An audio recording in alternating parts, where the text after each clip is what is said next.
იმ ხალხმა რაც გააკეთა, მეგულისხმობ ოქროს ხანას, ხო?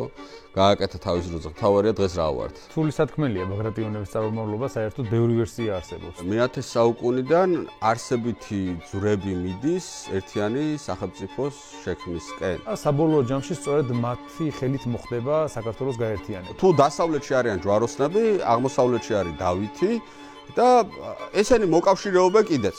ის უკვე ძალით აგვარებს ამ პრობლემებს და არა საჩუქრების დარიგებით, როგორც მამამისი აკეთებდა თავის დროზე. ანუ შეიძლება დღევანდელი ტერმინით რო ვთქვათ, დავითმა მეორე ფრონტი გაუხსნა. რუსუმის კრება ძალიან მნიშვნელოვანი მოვლენაა, ამის ჩატარება, ასეთი კრების ჩატარება მხოლოდ ძლიერ მონარქებს შეეძლოთ ხოლმე. საბჭოთა დროს მე-20 საუკუნეში სადაც გადიოდა გზები, იმ გზასთან ახლოს არის დადგმული ის მონუმენტი, თორე დიდგორის ბრძოლა იქ არ ყოფილა. სადაც დადიოდა ყველგან თან დაქონდა. ატარა იმდენო ბოლოს დიდგორის ბრძოლაში წამოიღო და ქართველებს დარჩა. ქართველების სიამაყის საფუძველია და გამარჯვების სიმბოლოც.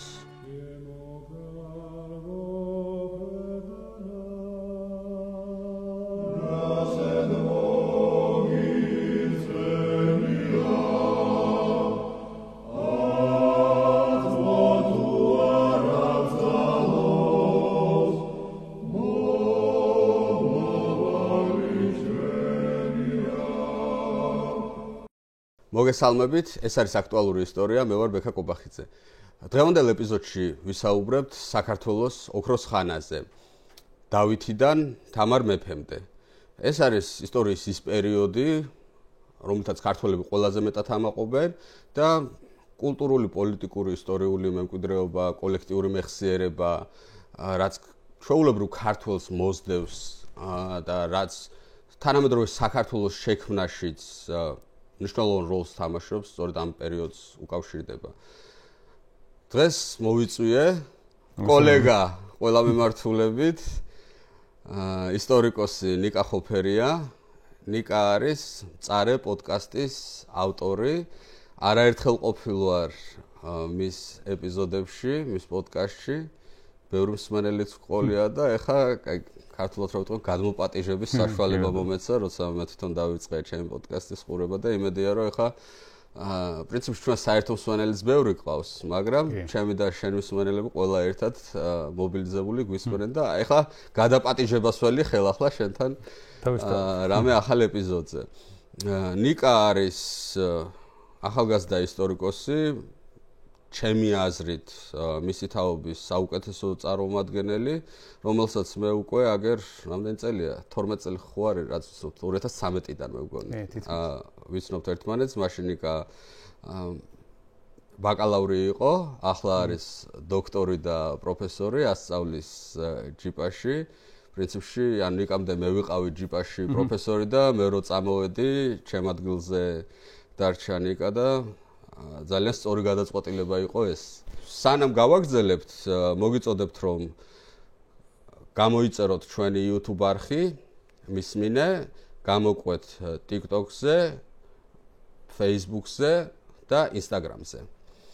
ნიკა, სანამ დავიწყებთ, დღეს დავლიოთ ეს მშვენიერი ღვინო, ვაზისუბნის მამულის ქვევრი 2022 წლის. არის ამბერ როგორ არის ქართულად? ქარვისფერი. ქარვისფერი არის ქვევრის ღვინო. მშვენიერი ის არის, ასე რომ ვთქვათ, ასორტი ყურძნებისა, კახური მწვანე 55%, ქისი 38%, ხიხვი 7%, გასინჯული მაქვს მე ეს და კარგია.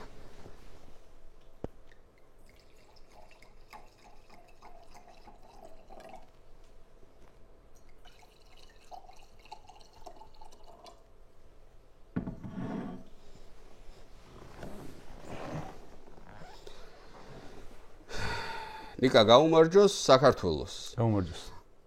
ეხა ამ ეპიზოდის განხილვისას ჩვენ ამაზე კიდევ უფრო ცლად ვილაპარაკებთ, მაგრამ და მე არა ვარ ამ პერიოდის სპეციალისტი, ხოლმე 19-20 საუკუნეებს. მეც ეგრე მომხმე, როცა მე პაკ პერიოდზე ვიწერ მწარე პოდკასტს. 19-20-ზე რო ვიწერ, მაშინ ამბობ რომ არ ხარ 19-20-ზე. ხო და არ ვარ მე არ ვარ ამ შუა საუკუნეების სპეციალისტი, ნუ მაგრამ ახლა საქართველოს ისტორიის სპეციალისტი ვარ და მაინც ისტორიკოსი რო არ იყო საერთოდ, მაინც უნდა იცოდე და მაინც იცი კაცმა, ხო, საქართველოს ოქროს ხანა და ჩემი აზრით, აი როგორ არის იცი? ხშირად გონიათ ხოლმე საქართველოში, ანუ ორი უკიდურესობა არის რა. ერთი უკიდურესობა არის, რომელიც ამბობს, რომ აი რაღაცა 900 წლის ხე არის იქ რაღაცა თელავში, ვიღაც ბავშვი რო ამბობს, 900 წლის ხე არის და ეხლა მე 300 წლის ამერიკამ რა უნდა მასწავლოს, იმიტომ რომ ჩემი ხე არის 900 წლის, ან გინდა გელათი არის 1000 წლის და ეს კი, ეს ისტორია ახლა ძველია, მაგრამ ეს ისტორია არ აქცევს საქართველოს ეკონომიკას უფრო დიდად, უფრო წარმატებულად და საქართველოს განათლების სისტემას სოფლიოში საუკეთესოდ, ხო? იმ ხალხმა რაც გააკეთა, მე გულისხმობ ოქროს ხანას, ხო? გააკეთა თავის დროზე. თავარია დღეს რა ვართ. ხშირად ვადარებ ხოლმე მე საქართველოს ისტორიას, რაღაცა დიდ ფორმულას, ძალიან დიდ ფორმულას, აი უშველებელ დაფებზე რო არის დაწერილი და ეს დაფა არის გადავსებული, ხო, ხან აკლდება, ხან ემატება და ბოლოს ფორმულა მთავრდება უდრის და რაღაცას უდრის, ხო? და საქართველოს ისტორია პრინციპში უდრის იმას, რაც დღეს ჩვენ ვართ. კი ბატონო. ეს ფორმულა დიდია, ბევრად, მაგრამ რასაც უდრის, ის არის, რაც დღეს ჩვენ ვართ. სხვების ფორმულა არის ხშირ შემთხვევაში ბევრად უფრო პატარა, შეიძლება რაღაცა ერთ ხაზში დაიწეროს, მაგრამ უდრის რაღაცა უფრო მეტს. ანუ და ეს რასაც უდრის არის მისი მოსახლეობა, მისი მოქალაქეები, როგორ ცხოვრობენ, რა დონის ცხოვრება და იმ ქვეყნიდან გარბიან თუ იმ ქვეყანაში ჩასვლას ცდილობენ, ხო? ხო, ეს არის ერთი უკიდურესობა, რომლებიც ამბობენ, რომ აი რაღაც საქართველოს და მთელი ამბავი. მაგრამ არის მეორე უკიდურესობა, რომელიც რომ აი ქართველები და აი ქართველებს რა ეშველებათ და ქართველებისგან არაფერი გამოვა და ასე შემდეგ და ასე შემდეგ, რომ თითქოს აი ბიოდეტერმინებულია, რომ ვიღაცა უნდა გჯობდეს. მაგრამ სინამდვილეში მე ვფიქრობ, რომ და აი ამაზე შენ აზრს მაინტერესებს, მე-12 საუკუნეში როცა საქართველოს ოქროს ხანა იყო, იმ დროინდელი განვითარებული სოფლიოს ის საქართველო არაფრთან ჩამოუვარდებოდა კულტურული დონით, გინდა ეკონომიკური დონით, გინდა განათლების დონით, ხო? ანუ იქ იქმნება, თქვათ, პირველი ქართული უნივერსიტეტები, რელიგიური უნივერსიტეტები, ხო? გელათი და იყალთოს აკადემია, იქ იწერება ვებსტყაოსანია, ჭედური ხელოვნება, ის ტაძრები, მაშინ იგება პარლამენტარიზმის იდეა ჩნდება და აი ეს მერე მონღოლები და ის რო არ ყოფილიყო, ხო? არაფრთ არ იყო მე-12 საუკუნეში წინასწარ განსაზღვრული, რომ აი ინგლისს უნდა გამხდარიყო მსოფლიოს ყველაზე დიდი იმპერია, თქვათ, რამდენიმე საუკუნის მერე და საქართველოს უნდა ყოფილიყო ვიღაცის სათარეშო არეალი. ბევრმა ფაქტორმა განაპირობა, მაგრამ მე-12 საუკუნეს რო დაუბრუნდეთ, მე-12 საუკუნეში აი რა ვთქვა, არ იკითხებოდა, ხო რა, ეგ აი მე-12 საუკუნის პირობაზე როგორი ქვეყანა იყო საქართველოს, აი დღეს რო საშუალოზე დიდი ზომის კაი ევროპული ქვეყანა იქნება რა. ხო და იმ ხალხმა ეგ გააკეთა. მე მაქვს როგორც ხა მე-19 საუკუნის ისტორიის წარმომადგენელს მეორე ოქროს ხანა მაქვს მოაზრებული ეს ილიადან მოყოლებული საბჭოთა ოკუპაციამდე რა და საქართველოს უსურვოთ მესამე ოქროს ხანა. უსურვოთ. მესამე ოქროს ხანა. გაუმარჯოს.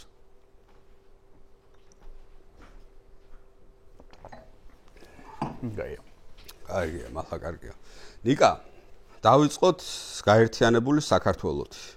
ხო, სანამ დავითამდე მივალთ. როგორ ხდება ეს ამბავი, ხო? მანამდე არის ცალ-ცალკე სამეფოები. სამთავროები, დიდი ხნის მანძილზე, ხო? დიდი ხნის მანძილზე, იქ კახეთ ჰერეთი ცალკე არის, აქეთ აფხაზეთი ცალკე არის, იქ ტაო-კლარჯეთი ცალკე არის, თბილისის საამირო. მაგრამ გრიგოლ ხანძთელის ცხოვრებაში პირველად ჩდებათ, ხო? ეს ცნება, რომ ქართლად ფრიად ქვეყანა აღირაცხებისაც ჟამი ქართულად შეიწირების, ხო, ეს ელიტურ დონეზე, რომ რაღაცა ეს საქართველო არის. და შემდეგ უკვე მე-10 საუკუნიდან არსებითი ძვრები მიდის ერთიანი სახელმწიფოს შექმნისკენ. და ამას იდეოლოგიური მომზადება სჭირდება, რა თქმა უნდა, აი ბაგრატიონები ძლიერდებიან, რომლებიც ახლა ტაოდან მოდიან. ტაო-კლარჯეთიდან ეს ხალხურად რო ვთქვათ რა, უშუალოდ ტაო არ არის, მაგრამ ტაო-კლარჯეთიდან მოდიან. კი. ამ სამხრეთ საქართველოსდან. სამხრეთ საქართველოსდან მოდიან და იქნება სუმბატ დავითის თხზულება, რომლის მიხედვითაც ამ შუა საუკუნეების მონარქების წარმომავლობა ხო უნდა უკავშირდებოდეს რაც ბიბლიურ ამბავს. ხო, რომ ეს ლეგიტიმაციისთვის რა, ახლა მე დავითთანაც ხო გვაქვს ეს მონეტაზე მესიის მახვილი.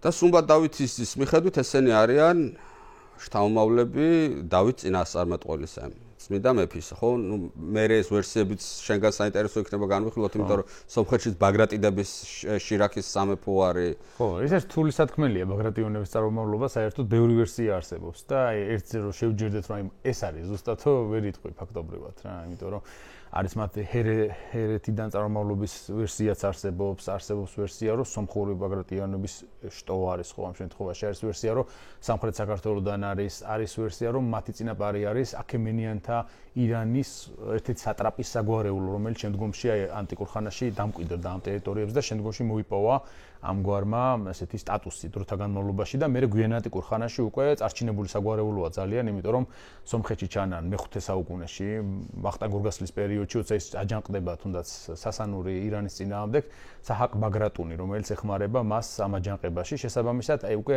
სამხრეთ კავკასიაში მოძლიერებული გვარი არის ამ დროისთვის, ხოლო უკვე მე-7 მე-8 საუკუნეებიდან ხედავთ ქართლში ცნენელა ამ საგვარეულოს. საბოლოოდ მე დროთა განმავლობაში როცა არის პატარ-პატარა ქართული სამეფო სამთავროები, დაწინაურდებიან ისინი სამხრეთ საქართველოში, სადაც ტაუკლარჯეთის ტერიტორიას განაგებენ და საბოლოო ჯამში სწორედ მათი ხელით მოხდება საქართველოს გაერთიანება. და ამას იდეოლოგიურ საბურველს უქმნიან, ხო? სუმბატ დავითის თხზულების სახით, რომ არა მარტო ლეონტი მროველიც, ხო? ალბათ ლეონტი მროველისეული ვერსია მაინც ყველაზე მნიშვნელოვანი არის იმ თვალსაზრისით, რომ მან არა მარტო ბაგრატიონებს შეუქმნა ლეგიტიმაცია, არამედ ზოგადად საქართველოს ერთიანობას. აი ეგ არა, იმიტომ რომ აგროს ჩდება ფარნავაზის, ანუ ფარნავაზი მანამდე ფაქტობრივად არ ყავს და სხვა, ანუ არაქართულ ისტორიულ წყაროებში არის სადმე, სად არ არის, იმიტომ რომ ფარნავაზი ეს ქართლელი არის და ქართლის გარშემო აერთიანებს მთელ საქართველოს და ამისი ანუ საერთოდ სახელმწიფოებს დაფუძნებისას უყვართ ხოლმე ამ ისტორიის დაძველება და საშუალება იყო რომ თქვა გაეკეთებინათ ეს მიება დიაოხთან, კოლხასთან, მაგრამ დიაოხი და კოლხას წინ წამოწევა ხდება მე-19 საუკუნიდან მე-20 საუკუნიდან, ხო? არ იცოდნენ მაშინ მათ შესახებ, ხო? მათ ხო წერილობითი წყაროები არ დაუტოვებდნენ და ხა ურარტულ და აბსოლუტურ დამწერლობას მაშინ არ კითხულობდნენ. შესაბამისად, მათ რაღაც ბუნდოვანი წარმოდგენა ჰქონდათ მეტნაკლებად ისტორიულ წარსულზე, განსაკუთრებით ხა ძველი ციხე-დაცვის მე-4 საუკუნეს რაც ეხება. თუ რამეს ეყრდნობოდა ლეონტი, ისევ ეყრდნობოდა ბერძნულ-რომაულ წყაროებს და სამწუხაროდ აი ამ პერიოდზე, ქართლის სამეფოს დაარსების პერიოდზე, უშუალოდ კავკასიაზე ძალიან ცოტა წყარო გვაქვს და შესაბამისად მას ცოტა უწევდა, ასე ვთქვათ, თავის ფანტაზიის მიშველებაც ამ ყველაფერთან, რათა ეს იდეოლოგიურად ძალიან მნიშვნელოვანი ამბავი შეეთხზა, ხო? აქ არის ძირითადი ფაქტორი, რაც რა თქმა უნდა არის ქუჯისა და ფარნავაზის ერთიანობა. ანუ დასავლეთ საქართველოს და აღმოსავლეთ საქართველოს ერთ სახელმწიფოში მოექცა. ამ შემთხვევაში აფხაზთა და ქართველთა სამეფო, როგორც ამ პერიოდში უკვე ლეონტის დროს როგორც იყო, ხო? იმიტომ რომ ქართველი მეფეების ტიტულატურაში იყო მეფე აფხაზთა და ქართველთა ყველაზე მნიშვნელოვანი, მე მოდიდა ახთა ჰერთარანთა და ასე შემდეგ, ხო? რაც ემატებოდა გაერთიანებასთან ერთად და აი ეს იდეოლოგიური საფუძველი მე-11 საუკუნის შუა ხანებისთვის უკვე აქვს კარგად მომზადებული ნამდვილად საქართველოს სამეფოს და თვითონ სახელწოდება საქართველო აი ამ პერიოდიდან ხდება მე-10 საუკუნის ბოლო მე-11 საუკუნის დასაწყისი. მართალია ხა მანამდე არსებული ერთეულები იყო პატარ-პატარა საქართველოები, ასე ვთქვათ, ქართული სამეფო სამთავროები, მაგრამ ერთ სახელმწიფოში გაერთიანებული და ტერმინი თვითონ საქართველო იდეოლოგიის ქვეშ, ყოველთა საქართველოსთა და ასე შემდეგ, უკვე ხდება აი განვითარებულ შუა საუკუნეებში შედარებით რა. და ბაგრატ მესამის დროს ხდება ეს გაერთიანება, დინასტიურად ხდება ფაქტობრივად. 1800 წელს უკვე მოხდა მისი როგორც აფხაზთა და ქართველთა მეფის ტახტზე. ხო, ანუ ბაგრატი დედის მხრიდან გახდა აფხაზთა მეფის მემკვიდრე, ნაშვილები არის დავით კურაპალატისა. ამიტომ ამისგან მიიღო ქართლი და მიიღო ტაუკლარჯეთი დავით მესამე კურაპალატისგან და ფაქტობრივად ის და კახეთი მერე დაიპყრო. ხო, კახეთი სხვადასხვა აი ისტორიოგრაფიაში არსებობს განსხვავებული მოსაზრებები, განსაკუთრებით ქართველოლოგებს შორის, უცხოელ ქართველოლოგებს შორის, თუნდაც ვნახავთ ჩვენ ქრონოლოგიას. ქართველი მეფეებისა ზოგჯერ დავით აღმაშენებელი, დავით პირველი ან დავით მეორეა ხოლმე. ან დავით მესამეც ზოგჯერ, იმიტომ რომ ის ტაუკლარჯეთის მეფეების ათვლა სხვადასხვანაირად ხდება რა და რეალურად რომ თქვათ, გაერთიანებული საქართველოს ან ყველა ტერიტორია როა ქართული ერთად თავმოყრილი პირველი მეფე არის დავით აღმაშენებელი. იმიტომ რომ თბილისი არ იყო ბაგრატ მესამის დროს საქართველოს ნაწილი, ხო? ქართლის ამ შემთხვევაში ქართლის ტერიტორიაზე იყო საამირო თბილისისა და რადგან დავით აღმაშენებელმა გაერთიანა, მე მინახავს უცხოელ ქართოლოგებს ნაშრომებში დავით პირველი წერია ხოლმე ზოგჯერ მის აღწერა როგორც გაერთიანებული საქართველოს მეფე დავით პირველი. თუმცა, რა თქმა უნდა, იდეოლოგიური საფუძველი ამ ყველაფერს რომ ერთიანი სახელმწიფო უნდა ყოფილიყო, გაცილებით ადრე ჩაეყარა და აქეთკენ მიდიოდა ეს პროცესი ნელა. ამ პროცესს ძალიან ბევრი დაბრკოლება შეხვდა, გზად განსაკუთრებით მე-11 საუკუნის მეორე ნახევარში, როდესაც თურქ-სელჩუკები გამოჩნდნენ, ხო, ზოგადად წინა აზიაში, აი მაგის მერე დაიწყო ახალი პროცესი, ფაქტობრივად ბრძოლა ისევ დამოუკიდებლობის აი, ეხა ერთიანი საქართველო რო იქნება ბაგრატ მესამის დროს, მაშინ თავარი მეტოქე საქართველოსი არის ბიზანტია. ბიზანტია, კი. თუმცა იმას ცოტა სხვანაირად მოქმედებს, ვიდრე ანუ მისი მიზანი არ არის ასე ვთქვათ დაპყრობა და ინკორპორირება ქართული სამეფოსი რა. უფრო გავლენის ზონის იმას და იყო კიდეც გავლენის ზონა. ხო, გავლენის ზონა ნამდვილად იყო. სანამ ტიტულატურა ვრცელდებოდა ბიზანტიურ მონარქიებზე, კურაპალატები და ესენი რა ქვია, ტიტულატურა. ხო, დავითის დროს მოხდა პირველად აი ამ ტიტულატურის გვერდზე გადადება. ხო, დავითმა აღმაშენებელმა გადადო ეს გვერდზე, მაგრამ მე-11 საუკუნის დასაწყისში ბაგრატის დროს კაი პერსპექტიული ქვეყანა ჩანს რა, გაერთიანდა კავკასიის მასშტაბით ყველაზე დიდი ქვეყანა არის და თითქოს ეს კიდევ წინ უნდა წავიდეს, მაგრამ ამ დროს თავს გვატყდება სელჯუქთა ამბავი. დიდი იმპერია იქნება ახლო აღმოსავლეთში, რომელიც გვწვდება ჩვენს. აი ვინ არიან ეს სელჯუკები და რა გარემო არის საქართველოს გარშემო აი მე-11 საუკუნის შუიდან მეორე ნახევარში. ხო, ეხლა ბაგრატ მესამის დროიდან რომ დავიწყოთ, ერთი შეხედვით ბიზანტიასთან ბაგრატ მესამის დროს მეტნაკლებად სტაბილური სიტუაციაა, იმიტომ რომ გარდა იმ ტერიტორიებისა, რომელიც მაშინ იძულებულები გახდნენ დავით კურაპალატის მემკვიდრეობის რაღაც ნაწილი დათმეს, ხო, ბიზანტიის სასარგებლოდ, იმიტომ რომ დავით კურაპალატმა ჯერ ეს ერთი მონაწილეობა მიიღო ბასილი ბულგათმოსროლის წინააღმდეგ აჯანყებაში, როდესაც მას აუჯანყდა ბარდაფოკა. რის გამოც მე მოვიდა ბასილი მის დასაშლელად და ის მიწებიც, რომელიც მას სიცოცხლის ბოლომდე ჰქონდა მხოლოდ მიცემული, ამ შემთხვევაში დავით კურაპალატს, რადგან ბარდასკლიაროსის აჯანყების ჩახშობაში დაეხმარა მანამდე ის ტერიტორიები წაართვა. ნუ წაართმევდა, ისედაც ბიზანტიას დაუბრუნდებოდა. ნუ გიორგი პირველს მე გიორგი პირველმა ცადა, რომ ეს ტერიტორიები ისევ დაებრუნებინა, რადგან ფიქრობდა, რომ ბიზანტია სუსტი იყო ამ პერიოდში საკმაოდ და ბასილი დაიღუპებოდა ბულგარელებთან ბრძოლაში, მაგრამ ნუ ბასილი მოკლედ რომ ვთქვათ, ბიზანტიის ისტორია იმ პერიოდში არ გაგვიმართლა იმ ხოლმე, რომ ბასილი მეორე იყო იმპერატორი. გამოდგა როგორც იმპერატორი ბასილი. როცა ის ტახტზე ავიდა, ძალიან პატარა იყო, ბავშვი იყო და მას ჯერ დაეხმარა დავით მესამე კურაპალატი, თორნიკე ერისთავი გაგზავნა და ბარდასკლიაროს აჯანყების ჩახშობაში დაეხმარა, მერე ვლადიმირი დაეხმარა, უკვე კიევის მთავარი, რომელმაც გამოგზავნა ვარანგები მის დასახმარებლად და რომელთაც ფაქტობრივად დაამარცხეს ბარდასკლიაროსიც და მერე ბულგარელებიც მიაყოლეს ზედ და ასე რომ მერე გიორგი პირველი ხარ წარმოიდგენდა, რომ ბასილი ასეთი ძლიერის გამოდგებოდა, ხო? მართალია კი მომზადებული იყო საამიშოთ, მაგრამ ხა ბიზანტიის იმპერია, როცა სრული ძალებით გამოვა შენ წინააღმდეგ, ძალიან ძნელია მას რამე დაუპირისპირო, მით უმეტეს ახლად შექმნილმა ქართულმა სახელმწიფომ, რომელსაც ხა სამხედრო პოტენციალი ნამდვილად ვერ იქნებოდა ბიზანტიის შესაბამისი, ხო?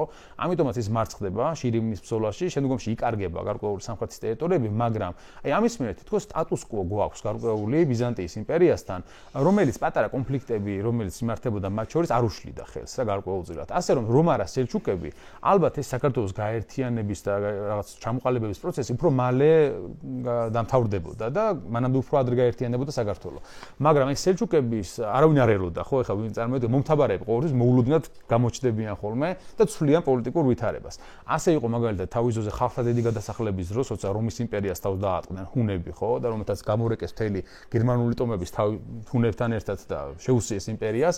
მეორე იყო სელჩუკების დროს, როცა სელჩუკები მოვიდნენ და ფაქტობრივად გადაუარეს მთელ ახლო აღმოსავლეთს და მერე მონღოლები მოვიდნენ უკვე მე-13 საუკუნეში და იმასაც ყველაფერი შეცვალეს და აი ესეთი ცვლილებები დაემთხვა ზუსტად საქართველოს სამეფოს გაერთიანების პროცესს, როდესაც ამ შემთხვევაში თურქ-სელჩუკები გამოჩნდნენ მე-11 საუკუნის მეორე ნახევარში უკვე ჯერ ბიზანტიის იმპერიას ძიმედ დაარტყეს და წაართვეს მცირე აზიის მნიშვნელოვანი ტერიტორიები, ფაქტობრივად დაიპყრეს მთელი ახლო აღმოსავლეთი, ბაღდადის ხალიფა მათი მორჩილი გახდა რეალურად და სულთნის წოდება მიიღეს სელჩუკმა მმართველებმა. ესენი იყვნენ ოღუზი თურქები ცენტრალური აზიიდან, რომელთა გაერთიანება მათმა გამოსლიმებამაც განაპირობა, იმიტომ რომ მათ შეექმნათ გარკვეული იდეოლოგია ამის მერე და ამ იდეოლოგიურ საფუძველზე ერთიანობაში მოიპოვეს მათ და შესაბამისად მოხდა თურქ-სელჩუკების რაღაც ორგანიზებულ ძალად გადაქცევა და როცა მომთაბარეები ორგანიზებულ ძალად გადაიქცევიან, ისინი თითქმის უძლეველები ხდებიან ამის შემდეგ და სადამდეც ასე ვთქვათ, მათ მიესვლებათ და ეს მიესვლება ძალიან მნიშვნელოვანი რამაა, ხო? იმიტომ რომ თაგორიან რელიეფზე მაგალითად ისინი ვერ მოქმედებენ უმეტეს შემთხვევაში, სადაც პონტო-კასპიის სტეპებს აუცილებლად გაირბენენ ხოლმე და ასევე გაირბენენ ხოლმე ახლო აღმოსავლეთს, სადაც მათ დაბრკოლება ამ მხრივ ნაკლებად ხდებათ, ხო? შესაბამისად მოვიდნენ ისინი მცირე აზიის ნაწილის დაიპყრეს ახლო აღმოსავლეთი და მოადგნენ საქართველოსაც თავის მხრივ. ბიზანტიის იმპერია კი ებძვის ამ თურქ-სელჩუკებს, მაგრამ თვითონ ბიზანტიის იმპერია ამ დროს საკმაოდ დასუსტებულია შინაომების გამო. ანუ ბასილი მეორის სიკვდილის შემდეგ იქ დაიწყო ძალიან რთული პროცესი, რასაც მოყვა სხვადასხვა საგვარეულოების ცვლა ბიზანტიის იმპერიის ტახტზე, იმიტომ რომ ბასილი მეორე იყო მაკედონური დინასტიიდან და ეს მაკედონიის დინასტიის იმპერატორები ძალიან ძლიერები იყვნენ. სხვებთან შედარებით რა, ამ დინასტიაში შედის მაგალითად იოანე ციმისხოსი, ამ დინასტიაში შედის ნიკიფორე ფოკა მანამდე და ისინი ძალიან დიდი იმპერატორები იყვნენ, ასე იგი მხედართმთავრებიც რა. და როგორც კი დამთავრდა მაკედონელთა დინასტია, დაიწყო დაღმასვლა ბიზანტიის იმპერიისას, განსაკუთრებით დუკების მმართველობის პერიოდში, რომელთანაც ქართველებს ჭიდრო კავშირი ჰქონდათ, მათ შორის მიხეილ დუკას ცოლად გაყვა, ხო, შემდგომში მართა მარიამი და გახდა ბიზანტიის დედოფალი, დავითის მამიდა. წელი რომელი არისგა? ეს არის 60-იანი წლები მე-11 საუკუნისა დაახლოებით რა.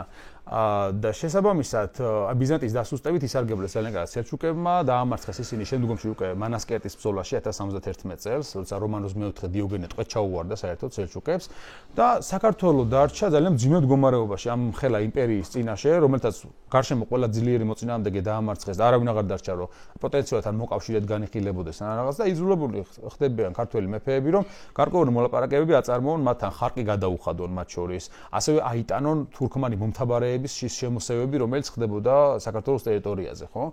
ბაგრატ მეოთხის დროს დაიწყო ეს პროცესი 1068 წელს, როცა ალფ-არსლანი შემოესია და სხვადასხვა ძალიან საინტერესო მომენტია მან, როდესაც ბაგრატ მეოთხეს ლაშქარში ყავს ფრანკი მოქირავნეები. პირველად ფიქსირდება ამ დროს სადრ ადინ ალ-ჰუსაინი იყო ესეთი თურქი სელჩუკთა ისტორიის ავტორი, რომელსაც დაწერა, რომ მის ლაშქარში გამოირჩეოდნენ ფრანკებიო, რომელიც მას ყავდაოთ. ანუ ფრანკეს მოგვიანებით ქართული ისტორიოგრაფია უწოდებს ჯვაროსნებს, ხო? ხო, ანუ ყველა ევროპელს ეძახის. ყველა ევროპელს, ხო, ფრანკებს ეძახის და ანუ მაგ დროს, ხო, როცა ბაგრატ მეოთხე ლიპარიტის ბაღვაშს ებრძვის, მანამდე ყავს ვარანგები. ვარანგები არიან სასირეთის ბრძოლაში. თუმცა სხვადასხვა აი აქ ვარანგები გასაგებია ვინ არიან, ხო? ანუ ან რუსები არიან ეს ვარანგები, იმიტომ რომ იქ ვარანგები არის, ვარიაგები, ანუ სკანდინავიელები, ხო?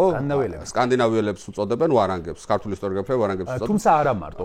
მაგრამ რადგანაც რუსეთში არის ეს რივრიკების სკანდინავიური დინასტია, შეიძლება ეს რუსებიც იყვნენ, ხო? არის ვარაუდი ასეთი და. რა არის? არსებობს ვერსია, რომ ეს არიან ვარანგთა გვარდიის ნაწილია, რომელიც ლიპარიტის დასახმარებლად ჩამოვიდა, ასე ეს ვერსია, რასაც საკმაოდ საფუძველი აქვს, იმიტომ რომ მახლობელ პროვინციებში ბიზანტიის თემებში გეწოდებულ ხალდიისა და იბერიის თემებში ცოტა ხნით ადრე, რამდენიმე წლით ადრე მაგამავდე ფიქსირდება, რომ ვარანგების კონცენტრირება არის რა.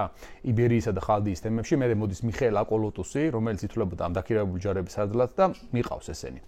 ესე იგი ახლო-მახლოში მუდმივად მოძრაობა. არა, ეხა მე როგორც მახსოვს შუა საუკუნეების ისტორიიდან სკანდინავიელები, ანუ ვარანგები მოძრაობენ სამხრეთის წყლებში. კი. და ფული საშუალებლად არიან რა, მოქირავნეებად, ხა ვინც იქირავებს, ხა ნეაპოლის სამთო იქირავებს ჩამოდიან ხოლმე რა.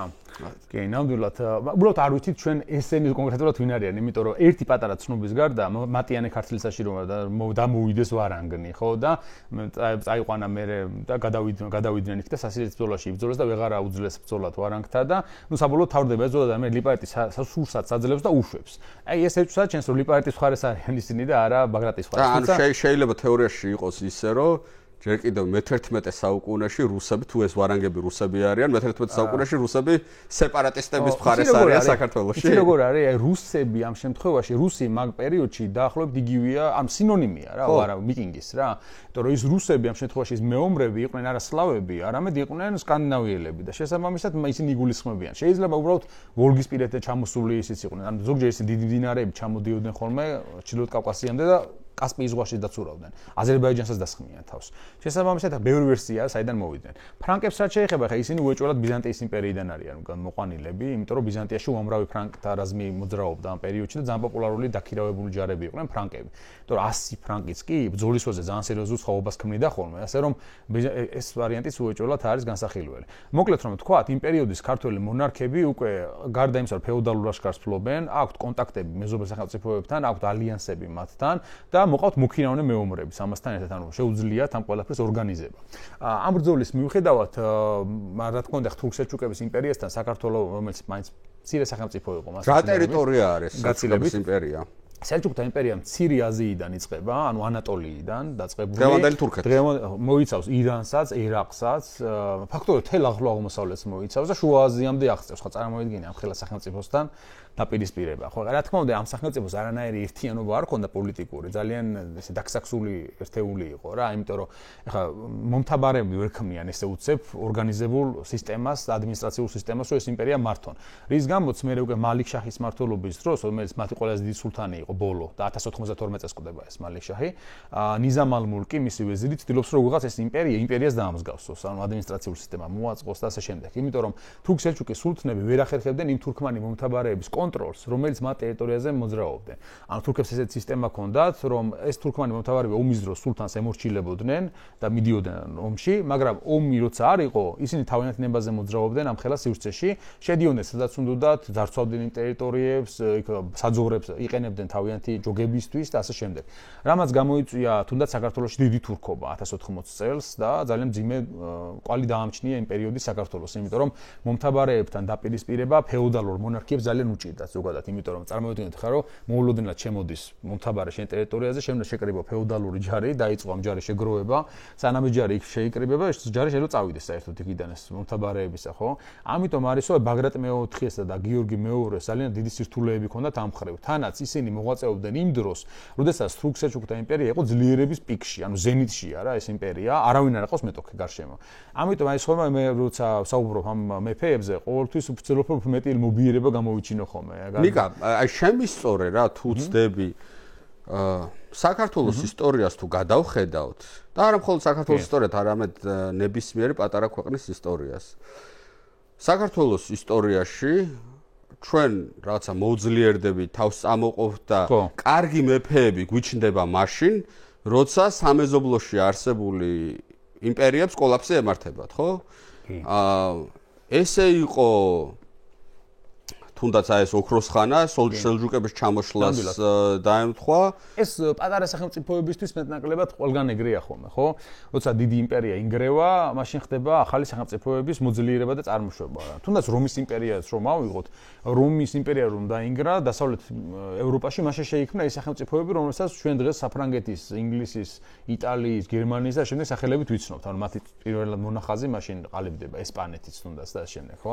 ასე რომ არ არის გასაკვირი პრინციპში ეგ მომენტი ხა საქართველოს მიუხედავად იმისა რომ რაოდენ განვითარებული და ძლიერიც არ ყოფილიყო მაშინ მაინც პატარა სახელმწიფო იყო მოსახლეობის რაოდენობით მცირე ეკონომიკურად მცირე მასზე არ გადიოდა ცენტრალური სავაჭრო მაგისტრალები შესაბამისად ახლა რისი შესაძლებლობაც მას გააჩნდა იმის ფარგლებში ეს განვითარების საშუალება ეძლეოდა მაშინ როცა რომელიმე იმპერიის კოლაფსი მოხდებოდა. აი, მონღოლების კოლაფს მოყვა გიორგი ბრწყინვალე, ხო? კი ბატონო. იგივე ერეკლე იმით გახდა, რომ ირანში სამოქალაქო ომები. ხო, ირანში სამოქალაქო ჩამოიშალენ, ანუ ყოველთვის ეგრე არის საქართველოს ისტორიაში. ნამდვილად და ეს პერიოდიც არ არის გამონაკლისი ამ ხრივ, თუმცა ამ პოლიტიკურ სიტუაციას გამოყენებაც უნდა ძალიან კარგად, ხო? შეიძლება მეფე იყოს იმპერიაში, საერთოდ არაფერი არ მაგალითი, აი მაგალითი ახლა, უფრო ჩემი სამრეკლოდან რო ვთქვა მაგალითი 90-იან წლებში რუსეთს დაემართა დეფოლტი, სრული კოლაფსი იყო, ელცინის რუსეთი იყო რაღაცა კატასტროფა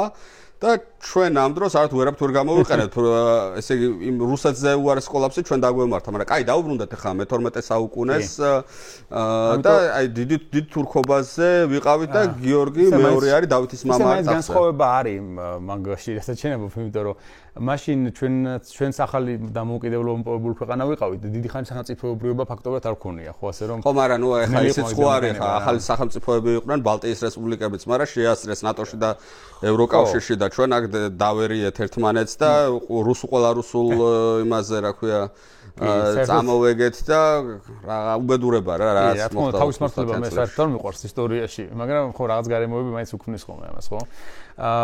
ყოველ შემთხვევაში იმ დროისთვის, როცა გიორგი მეურის მმართველობის დროს გიორგი მეური ანუ წავიდა მონარქი ამ შემთხვევაში ისპაჰანში და სულთანთან ამ შემთხვევაში ჩავიდა მალიქ-შაჰთან, მან მოახერხა იქ რომ საქართველოს ძალიან კარგი ხელშეკრულება წამოეღო ერთი შეხედვით. ანუ ქართველები ეუბნებოდნენ სელჩუკებს რომ ჩვენ ხალხს გადავიხდით და თქვენ აღარ დაგვესხათ თავს. დამთავრდა ამით ყველაფერი, ხო?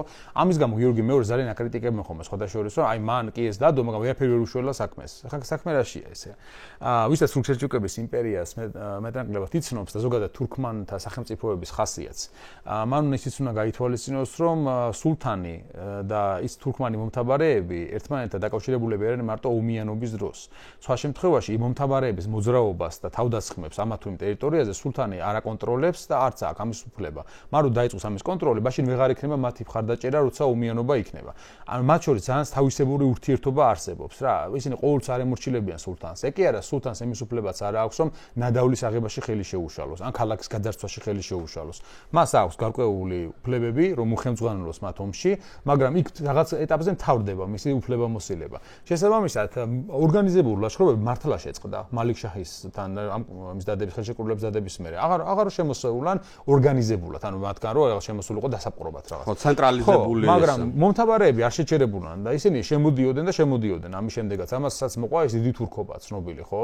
შესაბამისად, ეს მაინც ძალიან რთულ სიტუაციას ქმნიდა. იმდენად რთულს, რომ აი მე მატიანე მეუთითებს, რომ მეფეო დასავლეთთან აღმოსავლეთშიო სანადიროდ რო გადმოსულიყო, ჯერ უნდა დაეზვერაო იქ ტერიტორია რა ხდებოდა და მე შეიძლება რომ გადმოსულიყო იქიდან, ქუთაისიდან ქართლში ამ შემთხვევაში რა. იმდენად სახიფათო იყო ეს სიტუაცია შექმნილი. ბიზანტიის იმპერიასაც შეეხება ამ პერიოდში მანასკერტის მერე მათ თითქმის მთელი ანატოლია დაკარგეს, შეიქმნა რუმის სასულთნო იქ ფაქტობრივად. და შესაბამისად ბიზანტიელებმა ესეთი რაღაცა გააკეთეს, სადაც აკეთებდნენ ხოლმე ზოგჯერ სამხრეთ მათი პროვინციები, რომელიც ესაზღვრებოდა საქართველოს, ადგენდნენ და საქართველოს მეფეს გადასცეს ეს ტერიტორიები და უთხრა რომ შენ მიხედეო აზიო რა. ეს ტერიტორიები თვითონ კი ვეღარ აკონტროლებდნენ, მაგრამ ისე გამოიყვანეს თითქოს აჩუქეს საქართველოს, რომ აი თქვენ დაიგეთ ეს ტერიტორიები და მშვიდობაში მოიხმარეთო და ვერც ჩვენ მოიხმარეთ მშვიდობაში და ვერც ბიზანტიელებმა ვეღარაფერში, იმიტომ რომ ეს ტერიტორიები ბიზანტიასთან დაკარგული ჰქონდა. სელჩუკები იყვნენ იქ, ხო, ფაქტობრივად. სელჩუკები იყვნენ თავისთავად იქ. დროთა განმავლობაში ამ სელჩუკთა იმპერიაში ყალიბდება რამდენიმე ძლიერი საამირო, რომელიც შემდგომში როგორც კი იმპერია შეირყევა, დაიწყებენ დამოუკიდებლობისათვის ბრძოლას შიგნით. მაგალითად, როცა მალიქ-შაჰი გარდაიცვალა 1092 წელს, დაიწყო სელჩუკთა იმპერიაში სამოქალაქო ომი. მისი შვილები, მაჰმუდი, სანჯარი და ბარქიარუკი დაუპირისპირდნენ ერთმანეთს და ეს არის ის პერიოდი, როცა დავით აღმაშენებელი ახალი ასულია ტახტზე. ანუ 1099 წელს, ძალიან საინტერესო პირობებში დავითი ადის მამამისის ნაცვლად ტახტზე. ან დავითი არის 99 წელს 16 წლის არის. 1073 წლიანია რომ იტყვიან. და სხვადასხვა ეს 16 წელი იყო ხოლმე სამეფო ასაკი საქართველოში. შესაბამისად ის უკვე მზად იყო, რომ მეფობა ეტვირთა. და რატო ცვლიან და როგორ ცვლიან ეს ამაზე ჩვენ გვისაუბრია სხვადასხვა ისტორიკოსებს, სხვადასხვა მიზეზები არსებობს. ერთი ის რომ საერთოდ მეფე, როცა მეფისთვის ქვეყანას დიდი უბედურებები ატყდებოდა ხოლმე, მის ლეგიტიმაცია ყოველთვის ეჭქვეშ დგებოდა ამას შემდეგ. ხა გიორგი მეურის დროს ძალიან ბევრი უბედურება დაემთხვა ერთმანეთს რა, მათ შორის იყო ეს დიდი თურქობა, მათ შორის იყო ტერიტორიების დაკარგვა, ძიმე ეკონომიკური მდგომარეობა, მიწისძვრებიც კი სხვათა შორის, ანუ მიწისძვრებიც რომ მოხდებოდა მეფის დროს, ეგეც გარკვეულწილად პროვიდენციალიზმში წარმოვიდგინოთ, ხა როგორ არის, ხო, ეგ არის ესე იგი რაღაცა შენ არასწორად აკეთებ, რომ ღმერთმა სასჯელი მოგივლინა ამის გამო. ხო, ჩვენი ყველა მატიანე რო წავიკითხოთ, ყოველთვის როცა რაღაცა ცუდი ხდება სამეფოში, ეს ბრალდება ხოლმე, რომ ცოდვები ჩაიდინეს მეფემ, მისმა კარმა, ქართველებმა ზოგადად და ასე შემდეგ, ხო? ამიტომაც გიორგი მეორეს აღარ აქვს საკმარისი ლეგიტიმაცია და იცვლება ახალგაზრდა დავითით, თავისი ვაჟით, თუმცა მაინც ინარჩუნებს სიცოცხლის ბოლომდე იმ სტატუსს, მეფის წოდებას, რაც მას ჰქონდა ისედაც, ხო, მანამდე. და მე 1100-იან წლებში ცოცხალი ჩანს. კი, ცოცხალია, სხვადასხვა ის სავარაუდოდ მონაწილეობდა რუის ურმის ისკრებაშიც. ასე რომ საკმაოდ დიდი ხანი იცოცხლა ამის შემდეგ, უბრალოდ ძალაუფლება რეალურად ხმას ამ შემთხვევაში დავითს აქვს და არა მას. პრინციპში ხა ჩვენ ამაზეც გვიმსჯელია, შეიძლება ქონდა კიდეც მას გარკვეული გავლენა შემდგომში დავითის გადაწყვეტილებებზე, მის მოქმედებებზე, უბრალოდ ლეგიტიმაციის საჭირო იყო, რომ ის შეცვლილიყო და ახალი მეფე ასულიყო, ახალი სისხლი, რომელსაც ახალი ცვლილებებიც უნდა მოეტანა და მოიტანა ნამდვილად. ოღონდ 10 წლის მანძილზე, როცა ის ტახტზე ავიდა, თითქოს არაფერი არ შეცვლილა და არაფერს არ წერს მემატიანე. 10 წელი სტაბილურად სიჩუმე არის თითქოს საქართველოში. ხარკს იხდის, მაგრამ სავარაუდოდ შიგნით იქ მიმდინარეობს რაღაც მზადებები იმისთვის, რომ საჭიროების შემთხვევაში მე მოქმედებაზე გადავიდნენ. იმიტომ რომ ეგრე უცებ, მიუხედავად იმისა, რომ 1099 წელს იერუსალიმი ჯვაროსნებმა აიღეს, ხო? ეს ამ ჯერ ანტიოქია აიღეს. ხო, ჯერ ანტიოქია, მე იერუსალიმი და ამაზე წერს დავითის მემატიანე, ამით იხსნის თითქოს თავის აი ამ დავითის თელ მოღვაწეობის შესახებ თხრობას, რომ აღიღეს ფრანგებმა ანტიოქია იერუსალიმიო და რომ გაათავისუფლეს ქრისტეს საფლავი და შესაბამისად მოეშენაო ქვეყანა ქართლისაო, ასე ამბობს შემდგომში, ხო?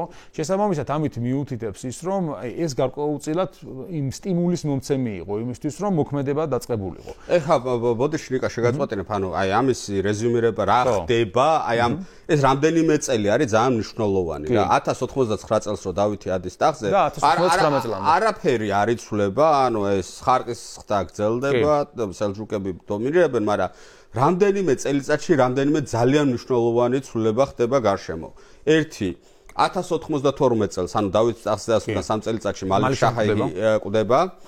1095 წელს იწყება პირველი ჯვაროსნული ლაშქრობა, როდესაც პაპი აცხადებს, რომ ესე იგი ეს მონარქები უნდა შეიკრიბნონ ევროპელები, ანუ ქართულენით რო ვთქვათ ფრანკები, უნდა შეიკრიბონ და წმინდა მიწები. მეფეები არ დასულან ფაქტობრივად ისე გამოვიდა საბოლოოდ, მაგრამ ელიტის მნიშვნელოვანი ნაწილი. რო ეს ახლო აღმოსავლეთის წმინდა მიწები, იერუსალიმი, ანტიოქია და საპატრიარქო ტახტები და ქრისტეს საფლავი და ასე შემდეგ უნდა გაათავისუფლონ. ანუ ერთი მხრივ მალიქ შაჰის სიკვდილი იწვევს შიდა არეულობას სელჯუკებში და ამ დაპირისპირებას მიშულებს შორის, ხო? მეორე მხრივ ამ დასუსტებულზე დააწვევიან ჯვაროსნები, შეუტევენ და მთელი მათი ძალის კონცენტრაცია გადადის ჯვაროსნებთან ბრძოლაზე და საქართველოსთვის აღარ ცალიათ, რითაც სარგებლობს ეს კაცი და 1099 წელს წყვეტს ხარკის გადახდას, რასაც მისი მემატიანე, პირადი მემატიანე, რომელიც მის სამეფო კარზე არის, პირდაპირ კავშირს ავლებს, რომ აი ფრანკებმაო რო აღიღესო იერუსალიმი და ანტიოქია, დავითმა შეუწყვეტა ხარკის გადახდა და მოეშენა ქვეყანა ქართლისა. ხო, ანუ ეს პირდაპირ კავშირში არის და ხო, რა თქმა უნდა, მან დაინახო, გაიგო ამ შესახებ წარმოიდგინე ხა, იგებ რომ ევროპიდან ეს ქრისტიანები მოვიდნენ და დაიპყრეს ჯერ ეს ერთი მთელი ლევანტი, ანუ აღმოსავლეთ ხმელთაშუაზღვისპირეთი და მერე აიღეს იერუსალიმი, ხო? და ეხლა ეს რამხელა მოვლენა უნდა ყოფილიყო თურქ-სელჯუკთა იმპერიის თემაშიც, ხო?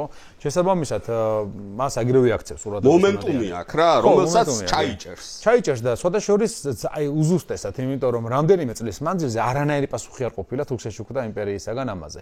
ნუ ეხლა იმპერიისგან ცოტა გადაჭარბებული ნათქვამიც არის, იმიტომ დაშლილი არის ერთეულებად, იმიტომ რომ ეს შვილები, მალიქ შაჰის შვილები სხვადასხვა ნაწილებს მართავენ იმპერიისა რა. მაჰმუდს თავისი ნაწილი აქვს, სანჯარს თავისი ნაწილი აქვს, ბარქიარუქს თავისი ნაწილი აქვს. ეს ამირები კიდე ძლიერები რომლებიც არიან, ისინი თავიანთ ნაწილებს მართავენ კიდე და ასე რომ აი პოლიტიკური ერთიანობა მათ აქვს ძალიან მცირე. შესაბამისად ერთიანი ფრონტით ვერც გამოდიან ჯვაროსნების წინააღმდეგ. კი, საკმაოდ დიდი არმია გაცილებით მრავალრიცხოვანი ჯარები დაუპირისპირეს ჯვაროსნებს, ვიდრე ისინი იყვნენ თვითონ, იმიტომ რომ ხა ჯვაროსნები ძალიან რთული ლოგისტიკურ პირობებში იმყოფებოდნენ რა. ხა ევროპიდან ამხელა არმიის გადმოსროლა დაახლოებით ხა ეს არმია სხვადასხვა რიცხვებს ასახელებენ, ხო დაახლოებით 20000 კაცამდე იყო, მაგრამ ევროპული გათვლებით ეს იყო უზარმაზარი ჯარი, ძალიან დიდი ჯარი იყო. პირველი პარტია ძალიან ცუდად დაამთავრებს, იმიტომ რომ ეს იყო გლეხების ჯვაროსნულს რო უწოდებენ, ეგეწოდებული და გადავიდნენ თუ არ ეგრევე წააგეს პირველი ბრძოლა ნიკიასთან და ტყვე ჩავარდნენ სულ ყველანი, ამ პეტრე მეუდაბნოეს გარდა ეს მეთაურობდა და აი მეორე უკვე რაინდები იყვნენ. ეს რაინდებს მეთაურობს უკვე ცნობილი ბოჰემ ტარენტუმელი, რობერტი კურტუაზი, არის ადემარი, პაპის ლეგატი და რა თქმა უნდა ყველაზე მნიშვნელოვანი გოდფროა დე ბუიონი, იერუსალიმის მომავალი ქრისტეს საფლავისა და კლიტეების მცველი და იდეაში პირველი მეფეც, რომელსაც ეს წოდება არ მიუღია უბრალოდ.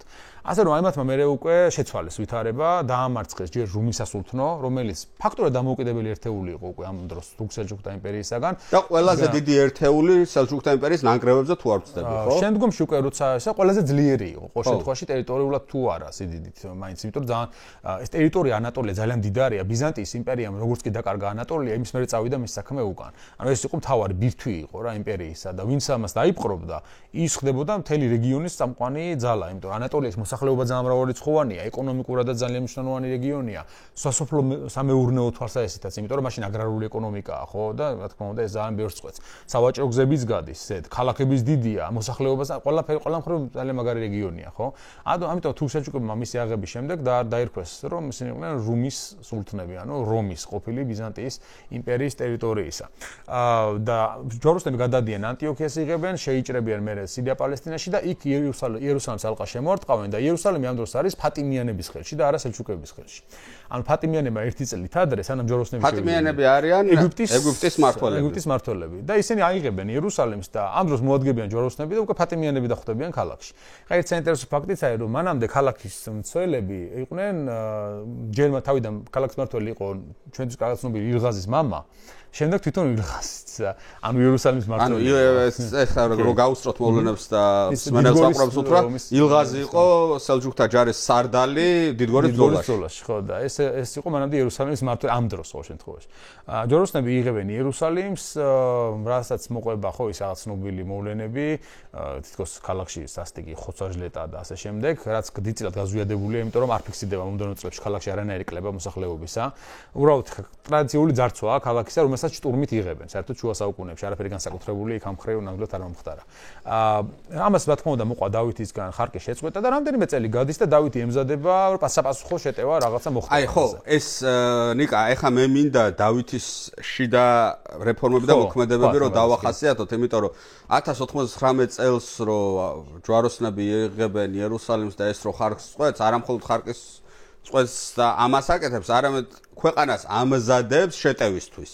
ხო, რეფორმებს აკეთებს, იქ ეკლესიას მიხედავს, ჯარს მიხედავს, სეპარატის ფეოდალებს მიხედავს, ხო, აი ესენი ცალ-ცალკე რო ჩამოუვაროთ. ხო, ამაზეც უნდა აუცილებლად ვთქვათ, იმიტომ რომ შეიძლება არის ხომ ჩვენთან ისეა ხოლმე გამოყოფილი, რომ დავითი ატარებს რეფორმებს. და ეს რეფორმები ისეა ხომ ჩამოთვლილი, ესე გეგონება რომ აი რაღაცა მე-20 საუკუნეში ხდება მოქმედება რა. და ეხა ეს მარტივად შუა საუკუნეებში ეს რეფორმირება ცოტა სხვანაირად უნდა ავიქვათ რა. ამ პირველ რიგში რაც არის ხომ აქ გადასაჭრელი, რაცა ახალი მეფე ადის ტახტზე, არის ქვეშევრდომების ერთგულება. ანუ ვასალებისა, მისი ვასალებისა და ეს თავის ძოზე გიორგი მეორე მოიპოვა იმით, რომ საჩუქრები დაურიგა და მიწები და პრივილეგიები გაუზარდა ფეოდალებს და დაწყნარდნენ ისინი. დავითის დროს ისევ წამოყვეს თავი, იმიტომ რომ ყოველი ახალი მეფე რომ მოდის, ისინი ახალ რაღაცას ითხოვენ მისგან. ყოველთვის რომ მერე სამაგოდ ერთგულები იყვნენ მისი, ხო, რაღაცა საპასუხოდ. დავითი სხვანაირად მოქმედებს. ტენდერებს და ატკატებს ითხოვენ. დავითი არის გაცილებით უფრო აგრესიული პოლიტიკის მომხრე მათ წინააღმდეგ. ანუ ის ურტყამს მათ, როგორც ამ შემთხვევაში აგარო ზოგიერთ საგვარეულო ფაქტობრივად გაანადგურა კიდეც, მათ შორის ბაღვაშები პირველ რიგში, ხო? იმიტომ რომ ბაღვაშები დაწყებული ჯერ კიდევ მაგრატ მესამის და გიორგი პირველის დროიდან ძალიან დიდ როლს ასრულებენ საქართველოს ისტორიაში, ძალიან ძლიერი საგვარეულოა. მაგრატ მეოთხის დროს უკვე უშუალოდ უპირისპირდებიან მას და შემდგომში მუდმივად აი ყოველ შემთხვევაში საფრთხეს წარმოადგენენ ბაღვაშებს. ნიკა მინდა რომ ჩაურმავდეთ, ახლა ბაღვაშები წარმომავლობით არიან არგვეთიდან.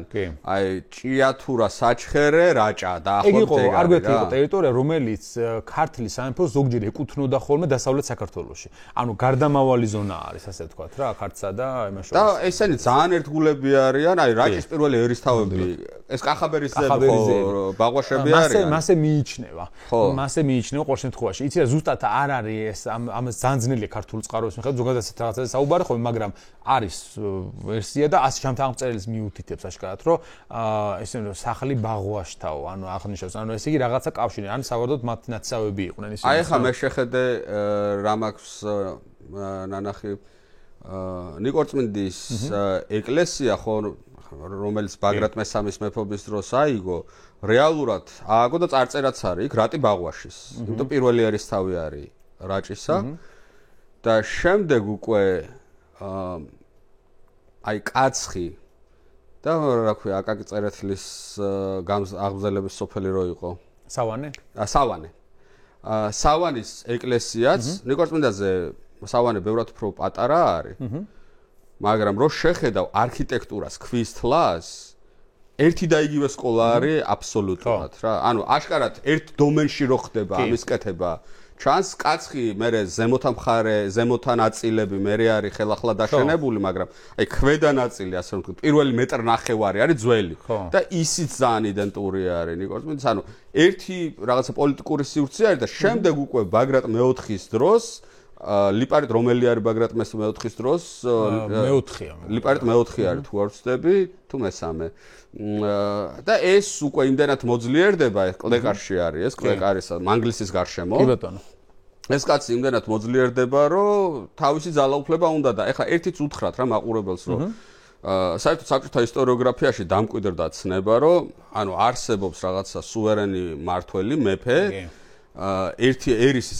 ერთიანი თავი და ყველა მის ქვემოთ არის სეპარატისტი, აი ეს феодаლები არიან სეპარატისტები და სინამდვილეში ხო ეხლა ისტორიოგრაფიაში უკვე ძალიან ცნობილი ამბავია რომ მეფეს феодаლი არის თვითონ ჩვეულებრივ ის საგვარეულოა რომელიც დაწინაურდა მონარქად იქცა. ხო, ანუ მეფეს თავის დომენზე ზრუნავს, ისინი თავის დომენზე ზრუნავენ, ეს არ არის რაღაცა არჩეული ხალხის მიერ არჩეული პრეზიდენტი და ეს არის შეთანხმება, ანუ феодаლებსა და ზოგადად феодаლების შეთანხმებით არის ერთ-ერთი რო ქვეყნის გამგები უნდა იყოს ამ შემთხვევაში. ხო, феодаლთა შორის ყველაზე ძლიერი არის მეფე და თუ თქვა სხვა феодаლი მოძლიერ და აი საფრანგეთის ისტორიაში რო ვთქვა, ხო, ბურგუნდიის ჰერცოგები მოძლიერდებოდნენ ხოლმე და ჯიბეს ჩაისვამდნენ საფრანგეთის მეფეს. ან თუნდაც საქართველოს ისტორიაში მეორე ეპიზოდი რო ვთქვათ, როცა გიორგი სააკაძე მაღლა ადის და იქ თეიმურას კონკურენციას უქმნის ტახტზე, ხო?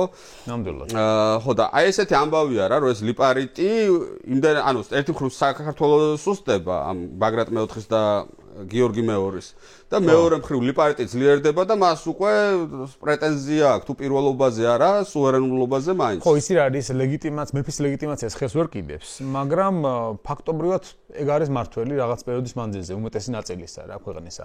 აი, იცი რა, ყველაზე მთავარი არის, რომ ბაგრატიონების ლეგიტიმაციას ვერასოდეს ხელს ვერ კიდებდნენ ხოლმე ქართველი დიდებულები. ერთადერთი გამონაკლისი იყო ეს ეგარსლან ბაკურციხელის ისტორია.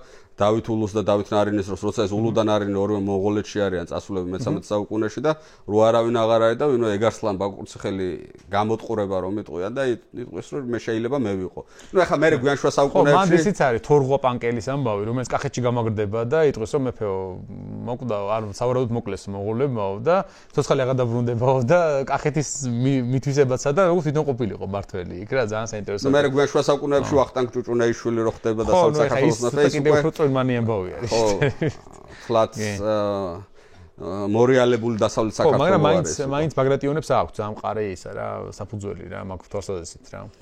ხო და აი ეს ბაღვაშები, ანუ ესე იგი დავითი ერთ-ერთი პირველი რაც ამ ბაღვაშს ეტაკება რა. და დღეს რო კლდეკარში ახვიდე კაცი იქ აი ძირამდე არის ფაქტობრივად განადგურებული. ნიშანი აღარ არის იმისა, რომ აქ რაღაცა დიდებული საერისთავოს ის იყო, ცენტრი იყო. კი, ხო, განადგურებს მათ არა მარტო მათ, არამედ აბულეთის ძეებსაც შეუტევს, იმიტომ რომ სამხრეთ საქართველოსი არის. ზაგან აბულეთის ძე და მისი ძმა მოდისტოსი, ძალიან ეპისკოპოსი მოდისტოსი, ძალიან გაძლიერებულები არიან. შესაბამისად, ის უკვე ძალით აგვარებს ამ პრობლემებს და არა საჩუქრების დარიგებით, როგორც მამამისი აკეთებდა თავის დროზე. ასე რომ მის მიმართ ცოტა მეტი უფრო შიში არსებობს, ვიდრე წინა მეფეებისადმი. მეორე რასაც ის ძირითადად ამ შემთხვევაში ურტყამს არის ეკლესია თავისთავად და ეს რუისულმის კრების დროს გამოჩნდება, რომ ის ცდილობს თავისი გავლენა დაამყაროს საქართველოს ეკლესიაზეც. ესე იგი რუისულმის არის 1304 თუ არ ვცდები, ანუ 4-5 წელიწადში მას შემდეგ რაც სელჩუკებს ხარკის გადახდა შეუწყვეტა. მაგ პერიოდში მაგასაც აგვარებს, იმიტომ რომ რუისულმის კრება ძალიან მნიშვნელოვანი მოვლენაა, ამის ჩატარება, ასეთი კრების ჩატარება მხოლოდ ძლიერ მონარქებს შეეძლოთ ხოლმე. კრებისა, რომელიც რაღაცას გადაწყვეტდა. თორე ბაგრატ მეოთხის დროსაც იყო მსგავსი კრება, გიორგი მთაწმინდელი ყავდა ჩამოყვანილი, მაგრამ არაფერი არ გამოვიდა მაშინ ამ ამბიდან და გამოვიდა სამაგო დავითის დროს, რომელიც ასე ვთქვათ, უფრო ძალის მიერ მეთოდებითაც ეხმარება ამ ყველაფერს.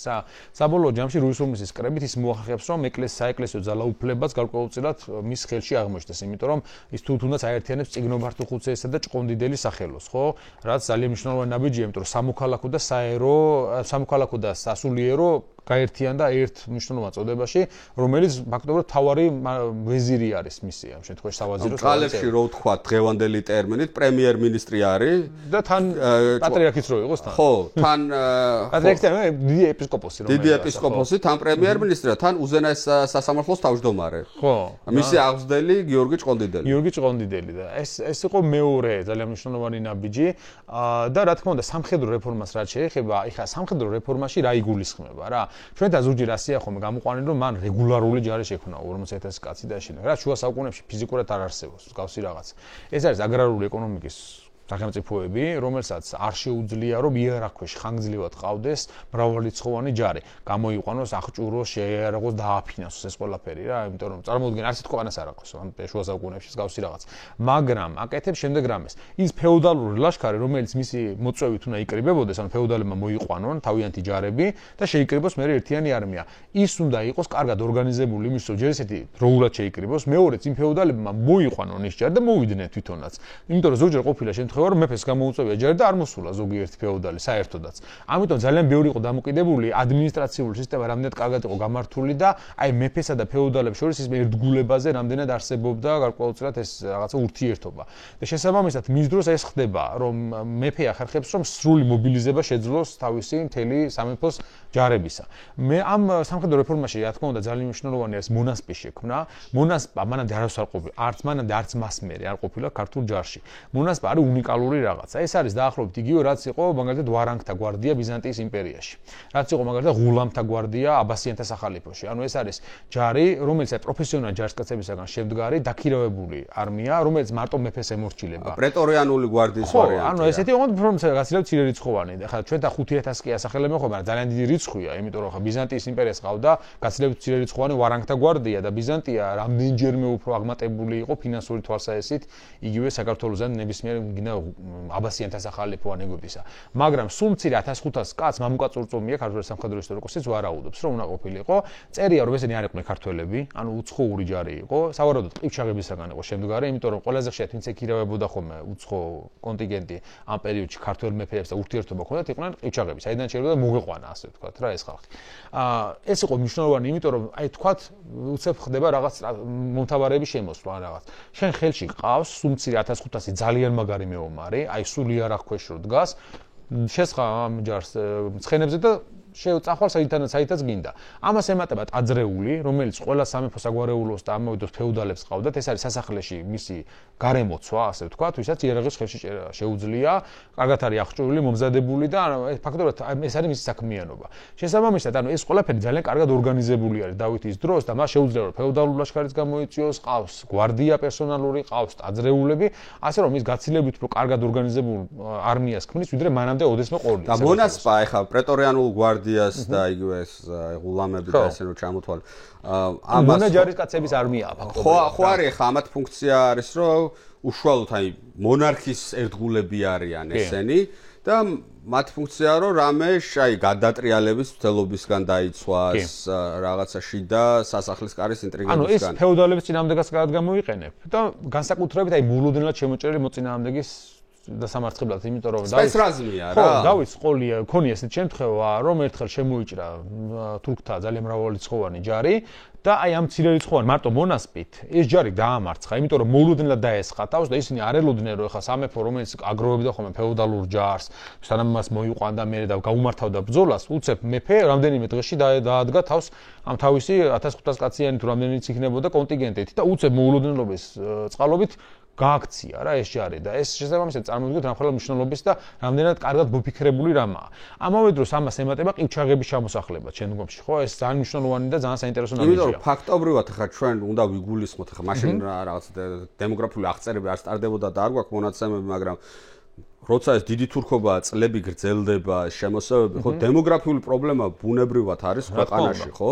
მოსახლეობა შემცირებული არის და გეგმა რო გაქვს, რომ ესე იგი შეტევითი ომი დაიწყო სელჩუკების ნარჩენების წინააღმდეგ და გაათავისუფლო მთლიანად ქვეყანა. ხო, რა გჭირდება რა, ესე იგი ეს რესურსი გჭირდება რა. თან ახლა წარმოვიდგინეთ რომ მაშინდელ საქართველოში ახლა მონღოლთა აღწერებით უკვე შემდგომში უკვე ძალიან ძლიერი საქართველოში ასე ვთქვათ, რომელსაც გარშემო ტერიტორიები შემოერთებული, ტეხლანდეზე გაცილებით დიდია, დაახლოებით 1.800.000-დან 2.400.000-მდე ადამიანი ცხოვრობდა.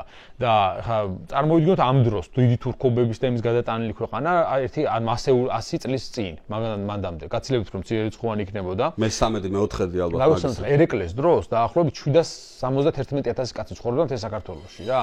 და ეხლა ამ დროს წარმოვიდგინოთ რა საშინელებები მოხდა ცოტა ხნის წინ, გატიალებული ნახევარი საქართველო, თურქების შემოსევები აშენდა და დაახლოებით ეგრე იქნებოდა სავარაუდოდ მაგ პერიოდში, და 800.000-დან 1 მილიონი ალბათ რა.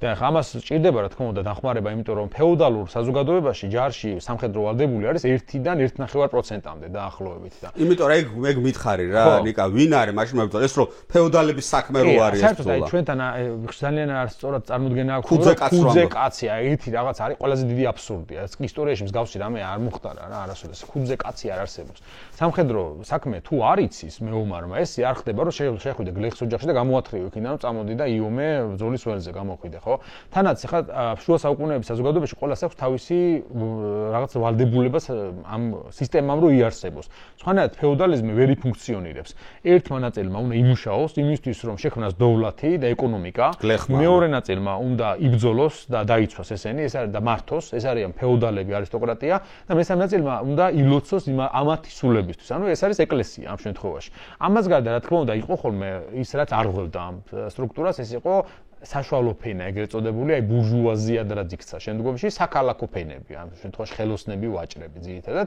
რაც ახლა საქართველოში გაჩნდა მას შემდეგ რაც თბილისი დაიბრუნეს მაგრამ მანამდე აი ძალიან წმინდად ფეოდალური საზოგადოება არის ხა იცი რა არის საერთოდ ხშირად არის ხოლმე რომ აი ბჟელობენ ამაზე აი იყო თუ არა შუა საუკუნეების საქართველო აი ჭეშმარიტად ფეოდალური საზოგადოება მაგრამ საერთოდ რა არის იცი ფეოდალიზმი არ არსებობს ყველგან ერთი და იგივენაირი მაგრამ საერთო ნიშნები ყველას ახასიათებს საფრანგეთში როგორც იყო ზუსტად ერთი შეიძლება ისე არ იყო მაგრამ ჯერ კიდე ივანე ჯავახიშვილმა შენიშნა თავის დროზე, რომ დასავლეთ ევროპული ფეოდალიზმი და ქართული ფაქტობრივად ერთი და იგივეა, ასე აღნიშნა. გოგი შარაშიძეს აქვს მაგაზე ქართულ ემიგრანტის ისტორიას. კი, ძალიან საინტერესო წიგნია სხვადასხვა, თუმცა ის ამ კაცრი კრიტერიუმები თუ დგება იმას, რომ აი დასავლეთ ევროპულში შეადაროს მაინც და მაინც ყველა ასპექტში ქართული ფეოდალიზმი.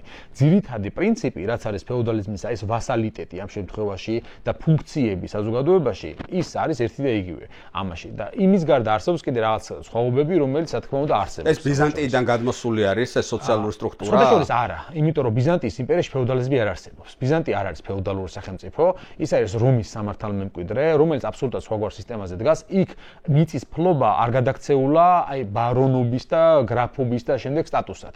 ის მიწის ფლობა იყო უბრალოდ რომ შენ ვალდებული იყავი, მე სამხედრო სამსახურში გამოსულიყავი მიწის ფლობის გამო. ანუ ადრეულ ფეოდალურ სტადიაზე დარჩა, ასე ვთქვათ რა, ეს სისტემა და არ განვითარებული ფეოდალიზმისა.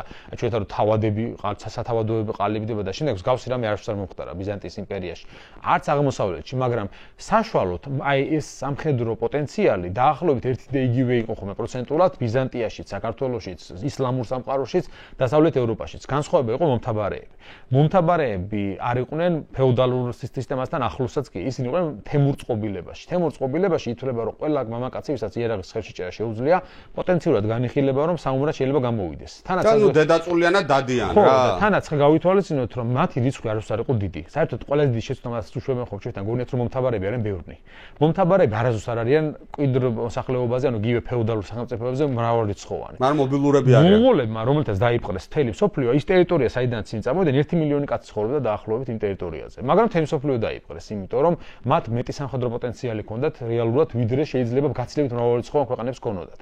თანაც მათ იყო მობილურობა და ლოგისტიკის გაცილებით სიმარტივე, იმიტომ რომ ცხენებით მოძრაობდნენ და საჭმელადაც დაყავდათ საქონელი და ცხენები ამ შემთხვევაში. შესაბამისად, მან მარტივი იყო მათი გადაადგილება. განსხვავებით ფეოდალური ჯარისაგან, რომელიც მიყვებოდა უზარმაზარი აღალი უკან, მთელი აღჭურვილობა და ასე შემდეგ და რა თქმა უნდა იწელებოდა ეს დროშიც და რა თქმა უნდა ბევრად რთული პროცესი იყო ხოლმე რა. სამხედრო პოტენციალის გაცილებით დაბალი იყო. ამიტომ დავითმა ეს ყველაფერი რო კარგად იცის, ადგა და მოიყვანა ისეთი ძალა, რომელსაც ეს სამხედრო პოტენციალიც მაღალი ჰქონდა და საჭიროების შემთხვევაში კონკურენციას გაუწევდა სელჩუკებს და ესენი იყვნენ ყივჩაღები, რა თქმა უნდა. ყივჩაღები იგივე თურქმანული წარმომავლობის ხალხი, რომელიც ცხოვრობდა პონტო-კასპიის სტეპებში, ძირითადად ცხოვრობდა თანამედროვე უკრაინის ტერიტორიაზე, დეშტი ყივჩაღი, რასაც ეწოდება, ხო, ან ყივჩაღთა ველი, იყო რა თქმა უნდა ჩრდილოეთ კავკასიაში, იყვნენ შუა აზიაშიც მათ შორის, იმიტომ რომ ხორეზმშაჰების მართავდნენ რაღაც ნაწილს ყივჩაღებისა და შესაბამისად იქიდან გამოყავს მას ერთ-ერთი ურდო, რომელიც კიევის რუსეთის მთავართან ვლადიმირ მონომახთან მარცხს განიცდის მანამდე, ეს ათრაქა, ანუ ოტროქი, როგორც ვთქვი, შარაღანის ძე და დავითი შესთავაზებს მას წინადადებას, რომ შემოვიდეს მისი ურდო საქართველოს ტერიტორიაზე, მაგრამ აი ამ გარიგებაში ძალიან მნიშვნელოვანი ფაქტორია, რომ მას ცოლად მოეყვანა ყივჩაღი მთავრის ასული. იმიტომ რომ ყივჩაღები იყვნენ ყველაზე არასანდო ხალხი ამ თვალსაზრისით, რომ ისინი შენ ტერიტორიაზე შემოვიდა რა ამბავს დაატრიალებენ იქ, კაცმა არ იცის. ან ბრძოლის დროს რამდენად სანდოები იქნებიან ისინი. მაგალითად, ჩვენ გვაქვს გამოცდილება შემდგომ პერიოდში, ეს ხდება ბოლნისის ბრძოლის დროს, ეს უკვე ჯალალედინის შემოსევა, როდესაც ყივჩაღთა ჯარი ბრძოლის ხო, ბრძოლის დროს მიტრიალდება და საერთოდ დატოვებს იმას ბრძოლისვეს, ანუ არ იბრძოლებს, იმიტომ რომ ჯუვეინი წერს მუსლიმ მემატიანე, რომ ყიჩაღებსო გაუგზავნაო ჟალედინმაო თავისი მსახურიო, რომელსაც პური და მარილი გაატანაო და უთხრაო რომ მე გახსოვთო, როცა მამაჩემსო თქვენ დამონება უნდოდა და დამორჩილებაო, დახმარება გაგიწიეთო მაშინო და ეხლა ჩემ წინააღმდეგ იერახს აიღებთო და ყიჩაღებმა დატოვეს ბრძოლისველი. მათ არჩიეს რომ თავიანთ ნათესაო და ყველაზე ნაცნობ ჯალედინთან დაეჭიდათ საქმე, ვიდრე ამ შემთხვევაში ქართველებთან, რომელთაც არანაირი ბმა ამ პერიოდში მათ აღარ ჰქონდათ. განსხვავებით დავითის პერიოდისაგან, როცა პოლიტიკური ქორწინება გასაცვლავდა მათ ერთგულებას დავითისადმი. და მაგრამ ინტეგრაციაც ხო გარიცადეს იგივე ნაწილობრივ ძალიან. მეჭუჭრა თუ 500 რო იყო რა ერქვა მაგას. ყუბასარ ნაყიჩაღარი? ხო, ყუბასარესისა. კი. ხო, მაგრამ აი წარმოიდგინე რამდენიმე კაცი, რამდენიმე იმაში ვიცით სულ ეპიზოდში. ეს მიუთითებს იმაზე, რომ მათი ძალიან მცირერიცხოვანი ნაწილი იყო ინტეგრებული და თანაც ხა დავითის დროს ეს ინტეგრაცია ვერ მოხდებოდა ჯერ, იმიტომ რომ ამას ხა ჭირდება 10 წლეულები, ხო, რომ რაღაცა უცხო სივრციდან მოსული ხალხი, რომელიც ყველანაირად განსხვავდება. დიდი რისკი გასწია ერთი. ძალიან დიდი რისკი გასწია ამ ხრივ, მაგრამ აი პოლიტიკური ქორწინებით სვერფზე წავიდა იმ თვალსაჩინოდ, რომ სამაგერო დააზღვია, რომ ეს ყიჩაღები მისი ერთგულები იქნებოდნენ. მიუხედავად ამისა, ის არის ეს როლი, ერთი ოჯერ მაინც დავითსაც რა ყიჩაღებმა. ხო, იყო. ასე რომ იყო ეგეთი შემთხვევებიც, ასე რომ ძალიან ესე ვთქვათ, სახიფათო იყო რა ყიჩაღების ყოლა რა. დაახლოებით ერთი ვარიანტი იყო, რომ პიტბული რო ყავს და შეიძლება ბატონსაც რო გიკმინოს, ხო, ასე ვთქვათ, დაახლოებით ეგეთი ვარიანტი იყო. მაგრამ ძალიან მნიშვნელოვანი ნაბიჯი იყო, იმიტომ რომ ჯარი გააძლიერა ამით. ეს რეფორმები რო ჩამოთვალოთ, ამას გარდა რა თქმა უნდა მნიშვნელოვანი იქნებოდა ისიც, რომ დავითი ყურადღებას აქცევს, რომ შედგომში გამოჩნდება ყოველ შემთხვევაში ამ მისი საქართველოს გაერთიანების მცდელობის დროს ეკონომიკურ საკითხებს, მათ შორის თბილისის აღების შემდეგ როგორ მოიქცევა, ძალიან ცნობილია ეს, ხო, რომ გადასახადებსაც კი შეუმცირებს მუსლიმებს იმის, რომ დატოვოს ისინი ქალაქში და საქალაქო ცხოვრება არ მოიშალოს, იმიტომ რომ მან იცის, რომ ეს ეკონომიკის თავად დასაყრდენი შეიძლება იყოს. აგრარულ ეკონომიკაზე მარტო დაყრდნობა რა თქმა უნდა არ არის რა, იმდენი შემოსავლის მომტანი. შენ გჭირდება რომ იქ ყავდეს ხელოსნები და ვაჭრები.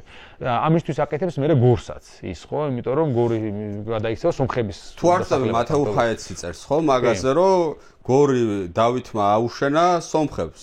იმიტომ რომ საქალაქო ცხოვრების გაძლიერება უნდა. ერთი სიტყვით რა, ეს დავითი იყო, ანუ ყიჩაღები ჩამოიყვანა, არაბებს თხოვა რომ დარჩენილიყვნენ თბილისში. სომხები შემოიყვანა, ყიჩაღი ხალი მოიყვანა ცოლად. რაც მიუთითებს მის ძალიან ფართო ხედვაზე რა. ანუ ის აცნობიერებს რა არის საჭირო მისი სამეფოსთვის და ის ანუ არ მოქმედებს მის პირადი რაღაცა დამოკიდებულებითა და გზნობებით, არამედ მოქმედებს საჭიროებების მიხედვით. რა ძალიან დიდი მონარქიებს ახასიათებს ხოლმე, ხო? ამ რეფორმების შედეგად რა თქმა უნდა საქართველოს გაძლიერდა შედარებით და მერე უკვე ერწუხის ბრძოლაში გამოჩნდა რომ მას შეუძლია თურქ-სელჩუკების ბრძოლაში დამარცხება, რა ძალიან მნიშვნელოვანია. მანამდე კი ფარცხისთან მოუგია გიორგი მეორეს, მაგრამ ხა იმასთან შედარებით ეს ერწუხი დიდგური და შემდეგ გაცილებით დიდი ბრძოლები არის. ერწუხის ბრძოლა იყო გადამწყვეტი იმ თვალსაზრისით, რომ დავითმა მოიგერია აი ხარკის შეწყვეტის შემდეგ დასასჯელად წამოსული ჯარი იქიდან. ანუ სელჩუკები ასე თუ ისე დალაგდნენ დროთა განმავლობაში, მიუხედავად იმისა, რომ ხა ის აღარ იყო ერთიანი სელჩუკთა იმპერია. მათ შორის ასე თქვა რაღაც გარიგებები დაიდო და ნენელა მოწესრიგდა და ორგანიზება დაიწყეს როგორც ჯვაროსნების წინააღმდეგ, ისე საქართველოს წინააღმდეგაც. ასე რომ ხა უკვე ახალი სირთულეები გამოჩნდა ამ თვალსაზრისით. დავითი ამავე დროს ცდილობს, რომ თურქ-სელჩუკები განდევნოს სამხრეთ საქართველოსდან, ქვემო ქართლიდანაც მათ შორის. დმანისი, სამშვილდე, რუსთავი, ასე შემდეგ, ამებს იღებს რიგრიგობით ის, ხო? იმიტომ რომ ეს ქალაქები ძალიან მნიშვნელოვანია, ჯერ ესე დასაყრდენი არის თურქ-სელჩუკებისა, იმიტომ რომ დმანისი იმდენ მნიშვნელოვანი ქალაქი იყო, რომ საამირო იყო, ანუ ამირა ყავდა თავისი ქალაქს რა, სამშვილდეს და დმანისს. რაც მიუთითებს იმაზე, რომ ფაქტობრივად იქ ახალი ცენტრი ყალიბდება ისლამური და აუცილებლად უნდა გააქროს ის ცენტრი, თორემ ჩამოყალიბდება ახალი თბილისის მსგავსი რაღაც საამირო, რომელიც პრობლემურად გადაიქცევა მისთვის. ასე რომ იქიდანაც დევნის ის ამ თურქებს.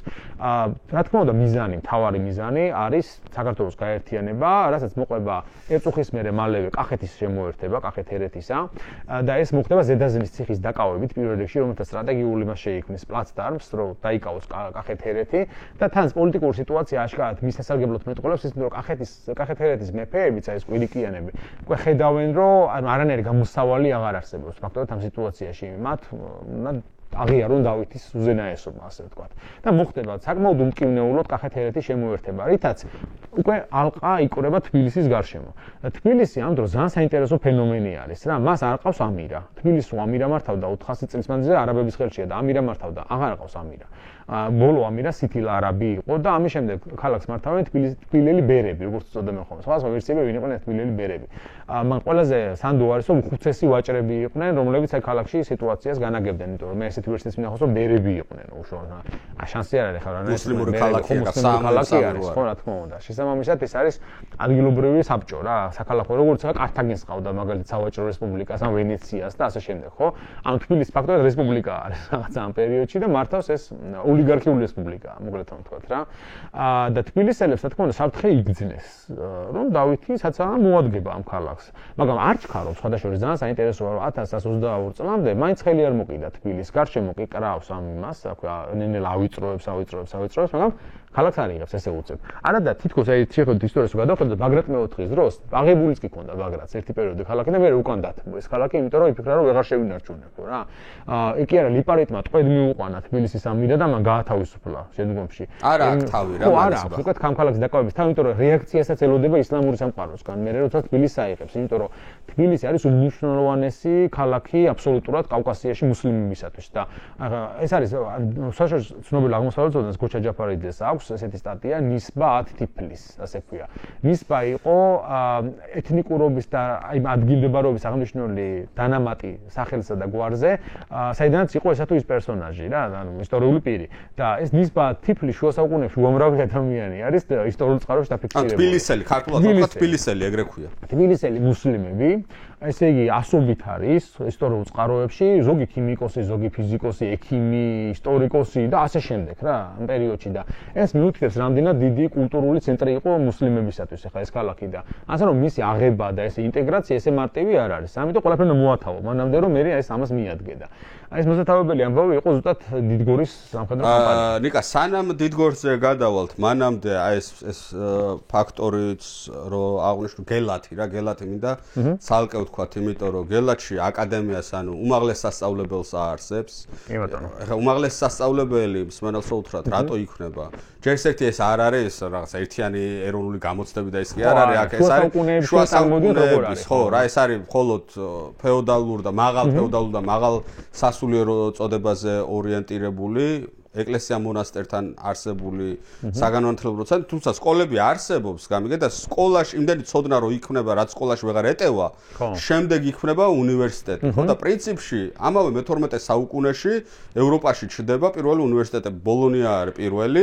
უფრო ადრეც ჩნდება იდეაში, მაგაზე უფრო ადრე. სეკულარული, ასე რომ ვთქვათ, სეკულარული. მე-11 საუკუნეში უკვე არის ბოლონიაც, მე-12 ეს არის უფრო 1106 წელს მიიჩნევა ბოლონიის და არსებობს და აი ოქსფორდი და კემბრიჯის და კი, ჯერ ოქსფორდი, მერე კემბრიჯი და ესენი როგორ არსდება ევროპული უნივერსიტეტები. ჯერ რა თქმა უნდა ევროპაშიც ეკლესია მონასტრებთან იქნება აკადემიების სტილში და მერე კარლოს დიდის დროს იწყება, ასე თქვათ რა, იოანეს კოტუსერიუგენა რო ყავდა და ისინი არსებენ ამ აკადემიებს და მერე უკვე მართლა უნივერსიტეტად გადაიქნება და უპირატესობა რა აქვს უნივერსიტეტს, სეკულარული არის. სეკულარული არის, ანუ სასულიერო არ არის და პრინციპში სასულიერო უნივერსიტეტი რო გაქვს, ერთი ნაბიჯი არის მერე სეკულარული უნივერსიტეტის გაკეთებამდე რა. ნამდვილად.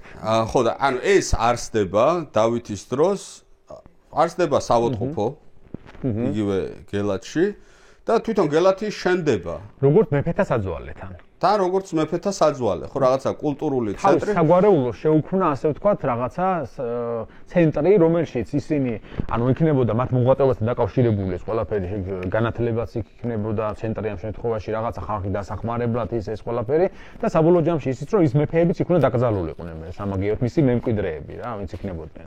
თან შეხედე ამ რა ემთხვევა იმდროინდელ ქრისტიანულ სამყაროში რა ხდება, რა პროცესის ნაწილია ეს ყველაფერი, რომ რომის იმპერია აღარ არსებობს, ხო? მოყოლებული მე-9 საუკუნიდან. აღმოსავლეთში არის ბიზანტია, რომელიც რომის იმპერიის მემკვიდრეა, მაგრამ ეს ბიზანტია ჩამოიშალა მანასკერტის ბრძოლის შემდეგ 1071 წლის შემდეგ ჩამოიშალა. ანუ აღმოსავლეთში ამას აქვს პრეტენზია, რომ ყველაზე დიდი ნამდვილად. ესე იგი ქრისტიანი მონარქია არის და რომის მემკვიდრეობაზეც ჰქონდათ ქართველ მეფეებს პრეტენზია, იმიტომ რომ იოანე შავთელის როგორც კი აი დაკნინდა ბიზანტია, ვიღაცამ უნდა ითავოს ქრისტიანული სამყაროს ლიდერობა, ხო?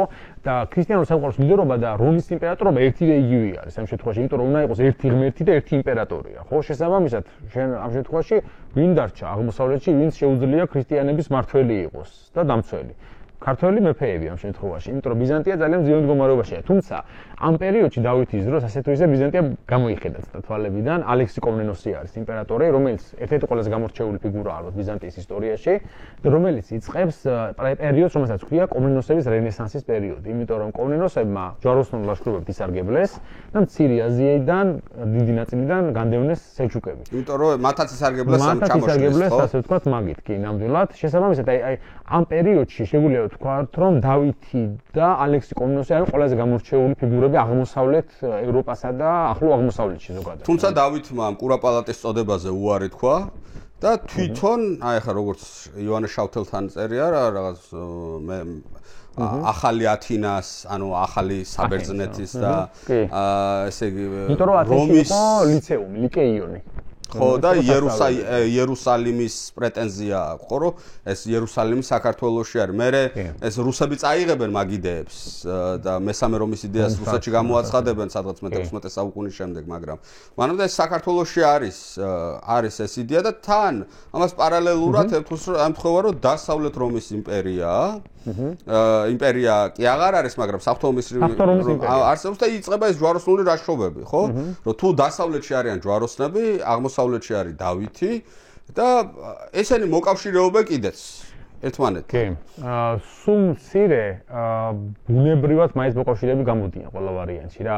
რომ ჩვენ ახლა მათი მოკავშირეობის შესახებ წყაროები მაინც და მაინც არ გვაქვს, მაგრამ ეს ბუნებრივად ლოგიკურად გამომდინარეობს ძალიან მარტივად. ხო, რომ ორივეს აწყობს ის, რასაც ისინი აკეთებენ. ხო, იგივე რასაც დავით აღმაშენებლის ისტორიკოსი ხაზს უსვამს, რომ იერუსალიმის აღების შემდეგ დავითმა ხარკი შეუწყვიტა და იგივე 200 100 ან 200 ფრანკი ჯარისკაც რომელიც არის ბიზანტი იმის რა ქვია დიდგორის ომში დავითის მხარეს. თუმცა ეს ნახეთ რომ ჩვენ ტრადიცია გქონდა ფრანკების გამოყენებისა ბრძოლაში და სავარაუდოდ დავითის დროსაც გრძელდება ეს ტრადიცია.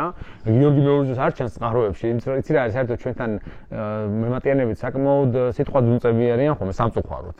და ბევრ ასეთ დეტალს არ გვაწვდიან და კიდევ კარგი რომ აი მაგ სელჩუკმა მემატიანებმა მაინც დაწერა რომ ბაგრატი მოთხრის დროს ესეთი რაღაც იყო და ამით ჩვენ გავიგეთო ტრადიცია არსებობს ფრანკების დაქირავებისა რა საქართველოში და დავითის დროსაც ჩანან. დიდგორის ბრძოლა და ზოგადად დიდგორის კამპანია ამას მივაგეთ ახლა დიდგორს და დავიწყოთ მაგაზე. ცენტრალური ნაწილია მაინც დავით აღმაშენებლის მოღვაწეობისა, თუმცა მე ვიტყოდი რომ აი ეს ლევაის საკვირველსაც უწოდებთ ხოლმე, ეს არ არის შესაძლოა მარტო დიდგორის ბრძოლა. როცა დავაკვირდი მე დავით ისტორიკოსის წყარო, აი თვითონ ტექსტს, იქ აშკარად მიუთითებს არა მარტო ამაზე, იმიტომ რომ სხვაგანაც უხსენებია ლევაის საკვირველი, დავითის მთელი კარიერა მოღვაწეობა ამ შემთხვევაში არის ლევაის საკვირველი. იმიტომ რომ ის რასაც აკეთებს ფაქტობრივად მანამდე უპრეცედენტო რაღაცა არის საქართველოს სამეფოსთვის. რამდენი ხანი წარმოვიდგინოთ რომ ქვეყანა არის უძიმო მდგომარეობაში, სელჩუკები შემოეცებიან ყოველწლიურად ძარცვავენ, ანადგურებენ დასავლეთიდან აღმოსავლეთში ვერ გადმოდიხარ, ეს და უცებ მოდის მეფე, რომელსაც იცვლება სიტუაცია და ეს კაცი ნალაგებს ამ ყველაფერს აერთიანებს ქვეყანას, ჯარი ძლიერდება ეკონომიკას შემდეგ, ხო? წარმოვიდგინოთ ხა იმათვის რამხელა სხვაობა იქნებოდა მათ თვალწინ, ხო, რამდენი რაღაცა იცვლება უცებ ყოველ შეხედვით და ასე რომ ეს არის ლევაის საკვირველი მთლიანობაში ეს ყველაფერი. დიდგორი ჩემს ეს უბრალოდ კულმინაცია იმისა, რომ დავითს ანუ ყველაფერი თითქმის დაგეგმილი და აწყობილი აქვს და აი დარჩა ერთი ნაბიჯი, ამ ერთ ნაბიჯს თუ გადადგამს, უკვე თბილისი მის ხელში აღმოჩნდება ამის შემდეგ და საქართველოს არის უკვე ერთიანი სივრცე კავკასიის გამაერთიანებელი, მოკლედ რომ ვთქვათ, ხო? დიდგორის ბრძოლას რა წინაპირობები აქვს? ძირითადად ამ ბრძოლის მიზეზად დასახელებული არის ხოლმე თბილისელების ელჩობები, ან თბილისიდან გაგზავნილი ელჩობები აღმოსავლეთ საამიროებში, რომ აი გვიშველეთ რაღაც, იმიტომ რომ დავითი ესე და უკვე ალყას ავიწროებს და მოკლედ ქალაქი აღმოჩნდება მალე მის ხელში. და პრინციპში ეს აგრესია მე მათი არ იყო გამოწვეული მარტო ამით. ისედაც დავითი საკმაოდ თამამი იყო ამ თვალსაჩინო რა. ანუ აღმოსავლეთ უტევდა თვითონ აქეთ გადადიოდა შეტევაზე მათ წინააღმდეგ, რაც აიძულებდა მათ რომ რაღაცა კონტრზომები მიიღოთ და ამ არმიის სათავეში რომელიც უნდა წამოსულიყო მის დასამარცხებლად არის აღმოჩნდება ილღაზი, ნეჯმადინ ილღაზი, ეს იყო მარდინის, მაიაფარიკინისა და ალეპოს მმართველი, ეს არის ჩრდილოეთ სირია და თანამედროვე თურქეთის აღმოსავლეთი ნაწილი. ძლიერი საამირო იყო, ართუკიანთა საამირო იყო, საგვარეულო იყო ერთ-ერთი, რომელიც სელჩუკების იმპერიაში ფლობდა ტერიტორიას. ძალიან საინტერესოა, რომ ეს ილღაზი საკმაოდ დამოუკიდებლად გრძნობდა თავს, არც ერთ სულთანს, სელჩუკ სულთანს ფაქტობრივად არ ემორჩილებოდა. პირიქით, ხშირ შემთხვევაში შეიძლება ითქვას, რომ მათზე ძლიერიც კი იყო თავის რეგიონში. ეგ კი არა ჯვაროსნების მოკავშირეც ყოფილა სხვა სელჩუკების წინააღმდეგ. ანუ ეს ხალხი იმ დროს უკვე თავისუფლად ურთიერთობენ იმ ჯვაროსან მთავრებთან და ზოგჯერ მათთან ერთად იბრძვიან, ზოგჯერ მათ წინააღმდეგაც იბრძვიან და შემდგომში ილღაზის სახელი გაიჟღერებს პირველად მნიშვნელოვნად მაშინ, როცა 1119 წელს მოხდება ეგრეთ წოდებული აგერ-სანგუინის ბრძოლა, ანუ ბალატის ბრძოლა და ის დაამარცხებს ანტიოქიის მთავარს როჯერ ანტიოქიას როჯერ სალერნოს. ანუ ჯვაროსანს რა ჯვაროსნებს. 1119 წელს ილღაზი იმარჯვებს აგერ-სანგუინის ანუ ბალატის ბრძოლაში როჯერ ანტიოქიელის წინააღმდეგ და აი ამის შემდეგ მისი სახელი ძალიან ხმამაღლა გაიჟღერებს ისლამურ სამყაროში და რატომ? იმიტომ რომ ჯვაროსნებთან ომებში ფაქტობრივად მან წარმატებები არ ქონიათ მუსლიმებს. და უცებ ამან რაღაცა ეს გაარღვია ეს წრე და როგორღაც მოიგო ბრძოლა ჯვაროსნების წინააღმდეგ, თანაც ძალიან მნიშვნელოვანი ბრძოლა, იმიტომ რომ ამით ანტიოქიას დაემუქრა საფრთხე, რომ შეიძლებოდა მუსლიმებს ისევ აეყოთ ანტიოქია ამ შემთხვევაში და თანაც ედესის აგრაფოსაც, რომელიც ყველაზე ღრმად იყო შეჭრილი მუსლიმურ სამყაროში, იმასაც გარკვეულწილად საფრთხე დაემუქრა. შესაბამისად ილღაზმა მოიხვეჭა ამით სახელი, სხვადასხვა ვერ გამოიყენა ეს გამარჯვება შესაბამისად და რატომ ვერ გამოიყენა ეს ძალიან საინტერესო მომენტია.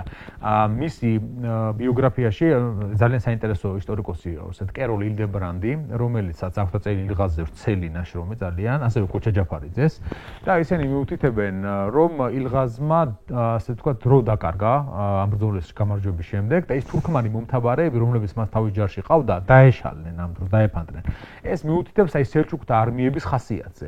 ანუ ეს არმია ძირითადად ჩამოყალიბებულია თურქმანი მომთაბარეებისაგან, რომლებიც როდესაც მათ ისინი აღარანაირ საქმეს აღარ აკეთებენ და ან მოქმედებაში არ არიან, უბრალოდ ტოვებენ და მიდიან ისინი თავიანთ მას აკეთებენ, ანუ საქმეს აგზელებენ რა. შესაბამისად დაეშალა მას ჯარი და ვეღარ მოახერხა წარმატების მიღწევა. ჩამოვიდა აქ ის ცნობილი მეფე ბალდუინი და ბალდუინ მეორე არის, ბალდუინ მეორე დებუდი იერუსალიმის მეფე და ბალდუინმა მოახერხა შეეკავებინა, მოკლედ რომ ვთქვათ, მუსლიმების აგრესია და ანტიოქია დაიცვა. ეხლა ეს ბალდუინი რატომ არის მნიშვნელოვანი? ბალდუინი იყო მეფე, რომელსაც იოანე ბატონიშვილი მე-19 საუკუნეში იხსენიებს, რომ დავით აღმაშენებელს შეხვდა. ძალიან საინტერესო ის არის, რა ქვია, დეტალია. არაფერი ისტორიულ წყარო თანადროული ამას არ ადასტურებს, უნებრივია და ძალიან უცნაურიც იქნებოდა ეს რომ მომხდარიყო, იმიტომ რომ ბალდუინი ძალიან ძიმე მდგომარეობაში იმყოფებოდა იმ დროს და საეჭვოა რა გზით უნდა მოხერხებინა მას მოგზაურობა ისე რომ დავითის დავით ჩამოსულიყო რაღაც პერიოდის მანძილზე შეხვედროდა აქ მოლა და წასულიყო მე უკვე თავის ამბოში, იმიტომ რომ იმ დროს, ოდესაც ეს მოვლენები ხდება, ის ფაქტობრივად დარბის ამ კილიკიიდან იერუსალიმამდე აგროვებს ჯარებს, გზავნის ციხესიმაგრეების დასაცავად, აჩერებს თურქმანების შემოსევებს, ფაქტობრივად შეიძლება მოირღვეს ჯვაროსნული სამეფო სამთავროები ამ დროს და ეს კაცი ამისთვის ყველაფერს აკეთებს, როგორაც მოაგვაროს ეს პრობლემა. ბოლდუინი სადაური არის თვითონ? ფრანგული წარმომავლობის. საერთოდ იცი რა არის ის პირველი მართველი ვინც იყო იერუსალიმისა ბოჰემუნდი რა არის და გოდფრუა დე ბუიონი გოდფრუა დე ბუიონი იყო ბელგიის ტერიტორიიდან წარმომავლობით ბუიონი არის მაშინ ბრიუსელში დგას მისი ძეგლი რა ძალიან ცნობილი ბელგიელი არის ასე ვალუნი ხო რომელიც იყო იერუსალიმში ქრისტეს საფლავის მცველი ეს სტატუსი ჰქონდა და არა მეფისა მაგრამ ბალდუინ პირველი უკვე მეფე არის იერუსალიმისა ეს ბალდუინ მეორე ძალიან საინტერესო ფიგურაა იმიტომ რომ მის დროს ჯვაროსნული სამეფო სამთავროები ძალიან უჭირდათ იმიტომ უჭირდათ რომ ის ჯვაროსნების დიდი ნაწილი ვინ ჩამოვიდა პირველ ჯვაროსნულ ომში უმეტესობა პილიგრიმობა მოიარა და წავიდა უკან თავის სამშობლოში და აქ დარჩა ძალიან მცირერიცხოვანი ნაწილი რომელსაც წარმოიდგინე უნდა გააკონტროლოს თავიანთზე გაცილებით მრავალრიცხოვანი ადგილობრივი მოსახლეობა რომელიც მუსლიმურია უმეტეს შემთხვევაში ხო ამიტომაც ძალიან ძალების დაძაბვით ბოლომდე უღაც რაღაცას ახერხებენ მათ შორის ზოგჯერ თურქებსაც კი ქირაობენ თავიანთ ჯარში თურქოპოლებსაც მათ შორის რა ანუ მათი რიცხვები რომ ნახოთ უბრალოდ სასაცილო არის ხომ რამდენიმე რაინდი და 200 და 300 ქვეითი და ასეთი რაოდენობების ჯარები ყავთ იმიტომ რომ მეტი ფიზიკურად არ არსებობს რა ლოგისტიკა ევროპიდან ამ შემთხვევაში ამ ჯვაროსნებისა არ არის მოწესრიგებული ამ თვალსაზრისით და არც მიუზიდველი არ არის მაინც და მაინც იქ საომრად ჩასვლა შეიძლება პილიგრიმობისთვის ჩახვიდე იერუსალიმი მოილოცო ცოდვები მოინანიო და შემდეგ მაგრამ რატომ უნდა დარჩე იქ იმ ტერიტორიაზე ზოგჯერ ისე წარმოუდგენიათ ხომ ჩვენთან რომ ჯვაროსნები მიდიოდნენ გასამდიდრებლად და ნადავლისთვის და შემდეგ სინამდვილეში რა ჩამოიტანეს ამ პირველმა ჯვაროსნებმა უკან რობერტი იყო ნორმანდიის ჰერცოგი და თავის მიწები დააგირავა ჯვაროსნულში წასულიყო ჩავიდა და ვეღარ იბრუნებდა თავის მიწებს ფული აღარა აქვს რომ ეს მიწები დაებრუნოს და მოკვდება იმისთვის ბრძოლაში ეს ეს იყო რა ქვია ამ შემთხვევაში ბოჰემუნტარენტუმელი იყო და ანტიოქიეს კი დაეუფლა, მაგრამ მალე მოკლე ხანებში ის მარცხდება იქ და მე იღუპება საერთოდაც ამ ბრძოლაში. ის ადემარი გზაში იღუპება, ჯვაროსნების დიდი ნაწილი გზაში დიზენტერიითა და ათასი დაავადებით დაიხოცა.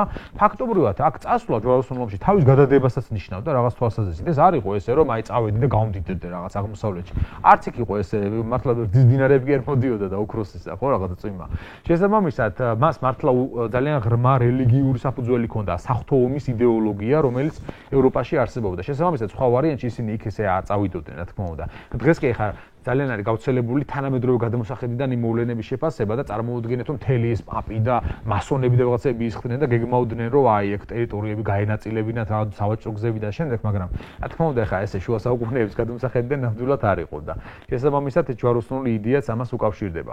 ბალდუინ მეორესაც შეეხება, მას ყავდა კილიკიელი ცოლი, სხვადასხვა სომეხი ცოლი ყავდა და ძალიან მნიშვნელოვანი იყო ეს ქორწინება მისთვის, იმიტომ რომ ძალიან უჭირდა ფინანსურად და კილიკიელს სომხეთ შეეძლო საკმაოდ დიდი ფინანსური მაყურებელს უთხრათ სად არის ეს არის კუთხეში შუათაშუა ზღვის ჩრდილო აღმოსავლეთ კუთხეში აი სადაც დღევანდელი თურქეთის სამხრეთ აღმოსავლეთია და სირიის ჩრდილო დასავლეთი. ანტალია და ეს სადაც მდებარეობს ამ შემთხვევაში ეს კურორტები. ცოტა ანტალიიდან ცოტა აღმოსავლეთით კიდე ხო, კილიკიის და ესეც საინტერესო სომხური სამეფო არის ეს, ხო? ერთი საინტერესო მომენტია, რომ იმდენად უჭირდა ფინანსურად ჯვაროსნებს, რომ მეფე ბალდუინმა დიდი რაოდენობით სესხი აიღო და რითი დააზღვია ეს სესხი თავისი ულვაშებით. იმიტომ რომ მაშინ ულვაში მიიჩნეოდა ხოლმე რომ ეს იყო თუ ამას მოიპარსავდი ღირსებას კარგავდა ფაქტობრივად ამ თავის ღირსებას ჩამოვიდა იმისთვის რომ ეს ფული მიიღო ამ შემთხვევაში რა. შესაბამისად აი ძალიან კარგად მიუთითებს რა ხდება იქ, რა მდგომარეობა არის ამ შემთხვევაში ჯვაროსნულ სამეფო სამთავროებში. ამიტომ ის რომ მილღაზი თავის კოალიციურ ლაშქრით დაიძრა საქართველოსკენ, იმათვისაც ჩვება იყო გარკვეულწილად ჯვაროსნებისთვის, ხო, იმიტომ რომ ხო წამოვიდა ის პარნირები და რა გარანტია აქვს ახლა ილღაზი, იქნება დამარცხდეს ეს ილღაზი და დაიღუპოს საერთოდ თავის ჯართან ერთად, ხო, რამხელა შვება იქნება ახლა მათთვის თავარი მოწინააღმდეგე გაქრება საერთოდ ბრძოლის ველიდან. ანუ შეიძლება დღევანდელი ტერმინით რო ვთქვათ, დავითმა მეორე ფრონტი გაუხსნა სელჩუკებს და დიდი ხანიათ, ანუ რამდენი წლის მანძილზე მიმდინარეობს ეს დაპირისპირება. სხვადასხვა აი უნდა აღინიშნოს, რომ დიდგორის ომის გარშემო ძალიან ბევრი რამ არის დაწერილი საქართველოში. რამდენიმე ნაშრომს გამოარჩევდი, რა თქმა უნდა, პირველად ესეთი მნიშვნელოვანი იყო ზურაბ ავალიშვილის 4 ჯვაროსნული წყარო როა გამოსული, რომელშიც ერთ-ერთი ეხება დიდგორის ბრძოლასაც და იქ ზურაბ ავალიშვილი სხვადასხვა ძალიან საინტერესო ანალიზს აკეთებს ამ მოვლენებისა. მათ შორის ის მიუთითებს პირველად ქართველ ისტორიკოსებს შორის, რომ მემატიანების დასახელებული რიცხვები არ შეიძლება რეალობაში შეესაბამებოდეს. ის ასე ამბობს და ვერ იქნებოდა ეს არმია 80,000-ზე დიდი, იმიტომ რომ ამ ხელ არმია მაშინ არ არსებობდა. ამბობს 1920 წელს ამბობს, ამას ზურაბ ავალიშვილი. აი ხა ზურაბ ავალიშვილზე მე სინდისი არ მომწევს საშუალებას, რომ ჩართვა არ გავაკეთო, ვინ იყო ზურაბ ავალიშვილი. ეს არის საქართველოს პირველი რესპუბლიკის 18-21 წლების ყველაზე თვალსაჩინო დიპლომატი. ყველა დიპლომატიური ნოტა საერთაშორისო დონეზე არის ავალიშვილის დაწერილი.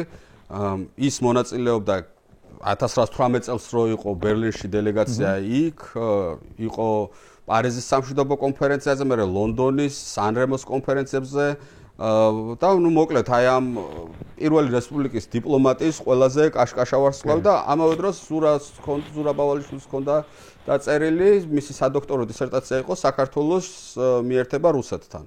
ის საერთაშორისო სამართლის სპეციალისტი იყო, არაერთ ენას ფლობდა, მოკლედ. კი, ლათინურიდან არის ნათარგმნი ეს წყაროები.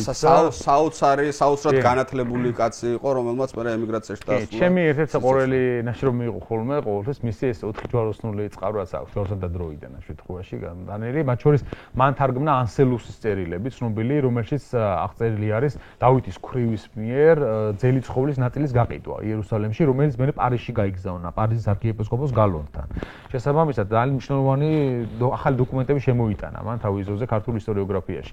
ასევე აღნიშნავდი მესხიას, შოთა მესხიას ნაშრომს, ძლევაის საკვირველი, რომელიც დიდგორის ბრძოლას ეხება და რომელიც არის ყველაზე სტანდარტიზებული ვერსია, რომელიც დღემდე გამოიყენება ხოლმე ქართულ სახელმძღვანელოებში და ზოგადად უმეტესობა ქართველების უმეტესობა მიცის დიდგორის ბრძოლის ის ვერსია, რომელიც წამოაყენა შოთა მესხიამ და არ აქვს წარმოდგენა იმაზე, რა ამ წყაროებში, რომელიც არის მოცემული, რამდენად განსხვავებული ვერსიები არის იქ. იმიტომ რომ მან გარკვეულწილად რაღაც ანალიზი გააკეთა, რომელიდანაც გამოიტანა დასკვნა, რომ ასე უნდა მომხდარიყო ბრძოლა დაწერა, მაგრამ პრობლემა ამ ბრძოლაში არის ის, რომ ჩვენ ფაქტობრივად არ ვიცით როგორ მოხდა ეს ბრძოლა. იმდენად განსხვავებული ვერსიები გვაქვს, რომ შეიძლება რაღაც მიახლოებით რეკონსტრუქციის გაკეთება, მაგრამ ვერც ერთი ვერ დადებს თავს, რომ აი ეს ასე იყო. მაგალითად რო ვთქვათ რა დღე აი დიდგორობის აღსანიშნავად ადამიანები ადიან დიდგორის მონუმენტზე, ხო? ეს მონუმენტი აი რომ ვთქვა რენდომად აი ესე შემთხვევითი შერჩევის პრინციპით ან უკვე საბჭოთა დროს მე-20 საუკუნეში სადაც გადიოდა გზები იმ გზასთან ახლოს არის დადგმული ეს მონუმენტი, თორე დიდგორის ბრძოლა იქ არ ყოფილა. არა, ხა მან არანაირი სტრატეგიული, ლოგიკური თვალსაზრისით იქ ვერ მოხდებოდა, ხო? ვინ ამოვიდოდა იქ ეგრე და მან ბრძოლას მიგამართავდა, ხო? მისი ილღაზის ან მთავარი სამიზნე იყო თბილისთან გასვლა. ანუ ეს იყო შემოდის მისი ლაშქარი და ამ კოალიციურ ლაშქარში არის რამდენიმე სხვადასხვა პირი წარმოდგენილი. მაგრამ ეს უნდა გავითვალისწინოთ ვინ არიან ახლა. იქ არის თოღრული სულთანი, მაგრამ ის არ იყო საერთოდ პატარა იყო ასაკი ძალიან და იყო მისი ერთ-ერთი სარდალი წარმოდგენილი, ეს იყო ერაყისა და ირანის ერთ პატარა ანუ გარკვეულ არანის რაღაც ნაწილს მართავდა უბრალოდ ის. იყო თუღან არსლან ყუზიანი, ესეთი ცნობილი ამირა, იყო რა თქმა უნდა ილღაზი და დუბეიზ იბნ სადაყა. ხა დუბეიზის მონაწილეობა აქ ცოტა სიმბოლური არის და რატომ? იმიტომ რომ ანუ ვირის მმართველი არის ილღაზი ტერიტორიები რო გავშალოთ. ეს არის წარმოვიდგინოთ არის ძირითადად სამხრეთ ან ირანის აზერბაიჯანის გარკვეული ნაწილი. დღევანდელი ირანის ჩრდილო დასავლეთი. არანსაც ეძახდნენ ხოლმე ასევე იმ ნაწილის. ეს არის ამ შემთხვევაში ჩრდილოეთ სირიისა და ჩრდილოეთ ანუ ტიგროსისა და ევრფრატის ჩრდილოეთ ნაწილი ამ შემთხვევაში ერაყისა არის მარდინისა და ეს მარდინესინი არის ამ შემთხვევაში უფრო ჩრდილოეთ სირია და აი ლევანტის გარკვეული ნაწილი ანუ აღმოსავლეთ ხმელთაშუა ზღვისპირეთი მოკლედ რომ ვთქვათ რა ანუ გადანაწილებული არის მათი ტერიტორია საკმაოდ დიდი ტერიტორია უბრალოდ აქ საქმე რაშია რომ რეალურად მათი ერთ-ერთი მთავარი მონაწილე რომელიც ასე ვთქვათ დუბაიზ იბნ სადაყა ეს კაცი გამოქცეული არის თავის სამფლობელოდან და ილღაზთან აფარებს თავს იმიტომ რომ ილღაზის სიმამრი არის ეს კაცი მაზიადების დინასტიიდან იყო არაბი იყო და არაბთა მეფესაც უწოდებდა ხოლმე ხშირად მაგრამ სულთანთან მოუვიდა და პირისპირება და ერაყიდან გამოდევნეს ის და ის ადგა გამოიქცა რამდენიმე მხლებელთან ერთად და დიდძალი ფულით წამოვიდა როგორც ცნობილია მას რამდენიმე 1000 დინარი ჰქონდა ოქროს დინარი თან და ეს ფული სადაც დადიოდა ყველგან თან დაქონდა ატარა იმდენ რომ ბოლოს დიდგორის ბრძოლაში წამოიღო და ქართველებს დარჩა ფული საბოლოო ჯამში რა შესაბამისად ანუ მას არანაირი სამხედრო ძალები არ ყავს ყავს ილღას ამ შემთხვევაში თავის თავად ყველაზე მნიშვნელოვანი ის არის აი ამ ომის 90% ილღაზია მოკლედ რომ ვთქვათ რა ის დანარჩენები აი მეორე ხარისხოვან იმას ასრულებენ როლს ამავე დროს არა ვართ ჩვენ შეთანხმებულები იმაზე ეს კოალიცია ერთიანად უკვე შეგროვებული იყო და მასში შემოდიოდა საქართველოში თუ უნდა ესენი მონაწილეები იყვნენ და უნდა შეგროვებული იყვნენ თბილისთან და მოდიოდნენ სხვადასხვა გზებით ანუ იმდენად კომპლექსური საკითხია იმდენად წყაროები არ ეთანხმებიან ერთმანეთს ხშირ შემთხვევაში რომ აი ამის ზუსტი რეკონსტრუქცია არ არსებობს არსებობს რამდენიმე ლოგიკური ვერსია ანუ გარკვეულწილად ერთი არის შოთა მესხიას ვერსია რომელიც დამკვიდრებული იყო ისტორიოგრაფიაში მეორე შეგვიძლია უწოდოთ სოსო მარგიშვილის ვერსია რომელიც აღწერილი არის აი აქ ამაკ სოსოს წიგნი მითები და რეალობა განსხვავებულის მითები და რეალობა დავით აღმაშენებლის მეფობის შესახებ, რომელიც არის ძალიან ახლებური და საინტერესო მიდგომა. კი, ნამდვილად, ეს წიგნი თავის დროის როცა გამოვიდა, იყო ძალიან დიდი სიახლე ქართულ ისტორიოგრაფიაში, იმიტომ რომ სოსომ სადა არა მარტო ამ ბრძოლის აღწერა, ამ წიგნში ყველაზე ნაკლებად სხვადასხვა მე მაინტერესებს ხოლმე ამ ბრძოლის აღწერა უშუალოდ დიდგორის, არამედ ის თუ იმ გარემოებებს როგორ აღწერს, რაც მის გარშემო არსებობს, იმიტომ რომ მან შემოიტანა სამხედრო ისტორიული აზროვნების ახალი ფორმა. მან თქვა, რომ აი დელბრიუკი, ამ შემთხვევაში დელბრიუკისეული მეთოდი, რაც სამხედრო ისტორიოგრაფიაში დამკვიდრებული იყო დიდი ხნის მანძილზე და დასავლურ ისტორიოგრაფიაში ცნობილი იყო და სამხედრო კვლევის მთელი მეთოდოლოგია არსებობს, ეს ყველაფერი საქართველოსთვის არ არსებობდა. სანამ სოსო მარგიშვილი ამ წიგნს არ დაწერდა. და ამ წიგნმა შემოიტანა ეს მეთოდიკა კვლევის მეთოდიკა შემოიტანა. შეიძლება მან იმ მომენტში უშეცდომოდ ვერ გამოიყენა ყველა ეს მეთოდიკა და რაღაცა გამოიტანა აქედან ყველაზე ლოგიკური დასკვნა. მაგრამ მან ეს მოგცა ეს მეთოდიკა, რამაც საშუალება მოგცა შემდგომ პერიოდში ისტორიკოსებს, რომ სხვა მოვლენებიც გვემსჯელა უფრო ლოგიკურ ჩარჩოებში, ვიდრე ამ შემთხვევაში აი ეს კეთდებოდა გასულ საუკუნეში. ასე რომ ეს არის ასე ვთქვათ ახალი ნაბიჯი გარდატეხა იყო ქართულ ისტორიოგრაფიაში. ეხა ერთი მნიშვნელოვანი რაღაცა უნდა თქვათ რომ აი რაც შენ აღნიშნე ეს ახალ მეთოდიკასთან დაკავშირებით ეს ავხსნათ. იმიტომ რომ საბჭოთა ისტორიოგრაფია ზოგადად და მით უფრო საბჭოთა ქართული ისტორიოგრაფია 70 წლის მანძილზე იყო იზოლაციაში, ხო? რომ გარედან ის ცოდნა არ შემოდიოდა ფაქტობრივად. ქართველი ისტორიკოსები, რომლებიც საქართველოს ისტორიის სპეციალისტები, რომლებიც დასავლურ ევროპულ ენებს ფლობდნენ, არათუ მაშინ, ახლაც კი თითზე ჩამოსათვლელი არის და ძალიან იშვიათობა არის და რომ წარმოვიდგინოთ, ახლა მეცნიერების რამე დარგს რომ ვაკეთებთ სიტყვაზე მედიცინაში რომ ვიყოთ ჩართულები და მედიცინას მივსდევდეთ საბჭოთა რუსული პროტოკოლებით და არანაირი ცდომა არ ჰქონდეს დასავლეთში მედიცინის განვითარებაზე და ახალ აღმოჩენებზე და სტანდარტებზე, ხო? ანალოგიური მდგომარეობა არის ამ შემთხვევაში და ეს განსაკუთრებით ჯარების ოდენობასაც ეხება ხოლმე, ხო? რა თქმა უნდა, ჯარების ოდენობის საკითხი დელბრუკი პირველი აღნიშნავს თავის ნაშრომში. დელბრუკი იყო გერმანელი სამხედრო ისტორიკოსი, პრუსიელი, რომელმაც დაწერა სამხედრო ისტორია პოლიტიკური ისტორიის ჩარჩოში ესეთი ნაშრომი და რომელშიც გააანალიზებს სოფლიოს ისტორია, აი ამ თავისი მეთოდოლოგიით, ასე ვთქვათ. მან გარკვეული ლოგიკური ჩარჩოები გვაჩვენა, როგორ უნდა მოხდეს აი ამ ყველაფერს გააანალიზება, მოკლედ რომ ვთქვათ რა ისტორიის და რომ იქ ფაქტორები არსებობს, სხვა მარტო პოლიტიკური ისტორია კი არ არის, რომ ერთი ჯარი იმან შეკრიბა და რახან წყაროში ამდენი წერია, მოდი ამდენი იყოს და მეორემ და მივიდნენ და იუმეს. იმის უკან დგას ლოგისტიკა, როგორ იყო მომარაგებული ეს ჯარი, შეკრების მეთოდები, ამის უკან დგას ეკონომიკა, რა თქმა უნდა, აგრარულია თუ ინდუსტრიულია, შეიარაღება ამ შემთხვევაში რა ფასები ჯდებოდა სხვადასხვა დროს, როგორ იყო ჯარი შეიარაღებული, სოციალური სტატუსი ამ შემთხვევაში იქ ვის ევალება სამხედრო საქმეში მონაწილეობა, ფეოდალურია სახელმწიფო მომთაბარეა თუ რა არის ამ შემთხვევაში. ანუ ეს ფაქტორები ახდენს ზეგავლენას მე იმაზე, როგორ აღვქვამთ ჩვენ კონკრეტულ სამხედრო მოვლენებს და ყველა ეპოქას თავისი მახასიათებლები აქვს და რა თქმა უნდა ეს ყველაფერი ხდება შედარებითი ანალიზით. არ შეიძლება ერთი ქვეყანა კონკრეტულად აიღო ასე და მარტო იმ ორი წყაროს წყალობით შენ რაღაც ისტორიული მოვლენა აღადგინო. უნდა ნახო გვერდით რა ხდება ამ დროს.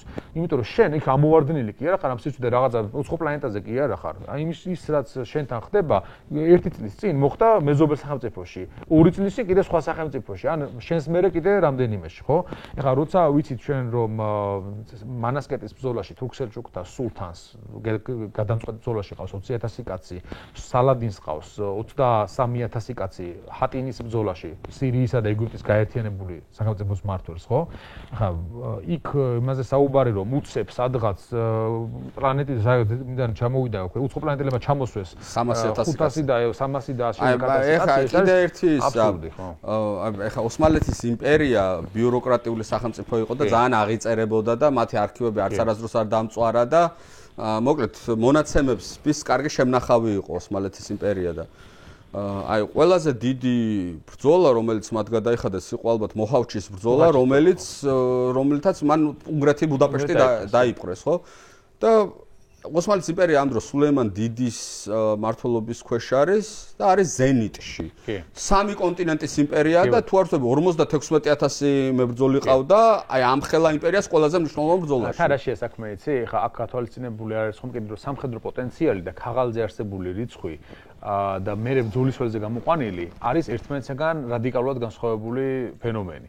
ბიზანტიის იმპერიაში მაგალითად იგივე პერიოდში, ან უფრო ადრე ბასილი ბურგათმოსროლის პერიოდში, არ სახელმწიფო, ან ბიზანტიასაც უბრალოდ ოსმალეთივით ჰქონდა ეს ბიუროკრატია მოწესრიგებული რა. ამიტომ იქ საიმპერატორო არმია 24500 კაცი თითოლებოდა ხოლმე. ანუ ესაც იმპერატორი ჩაუდგებოდა სათავეში და მტერთან სამომრად მიდიოდა.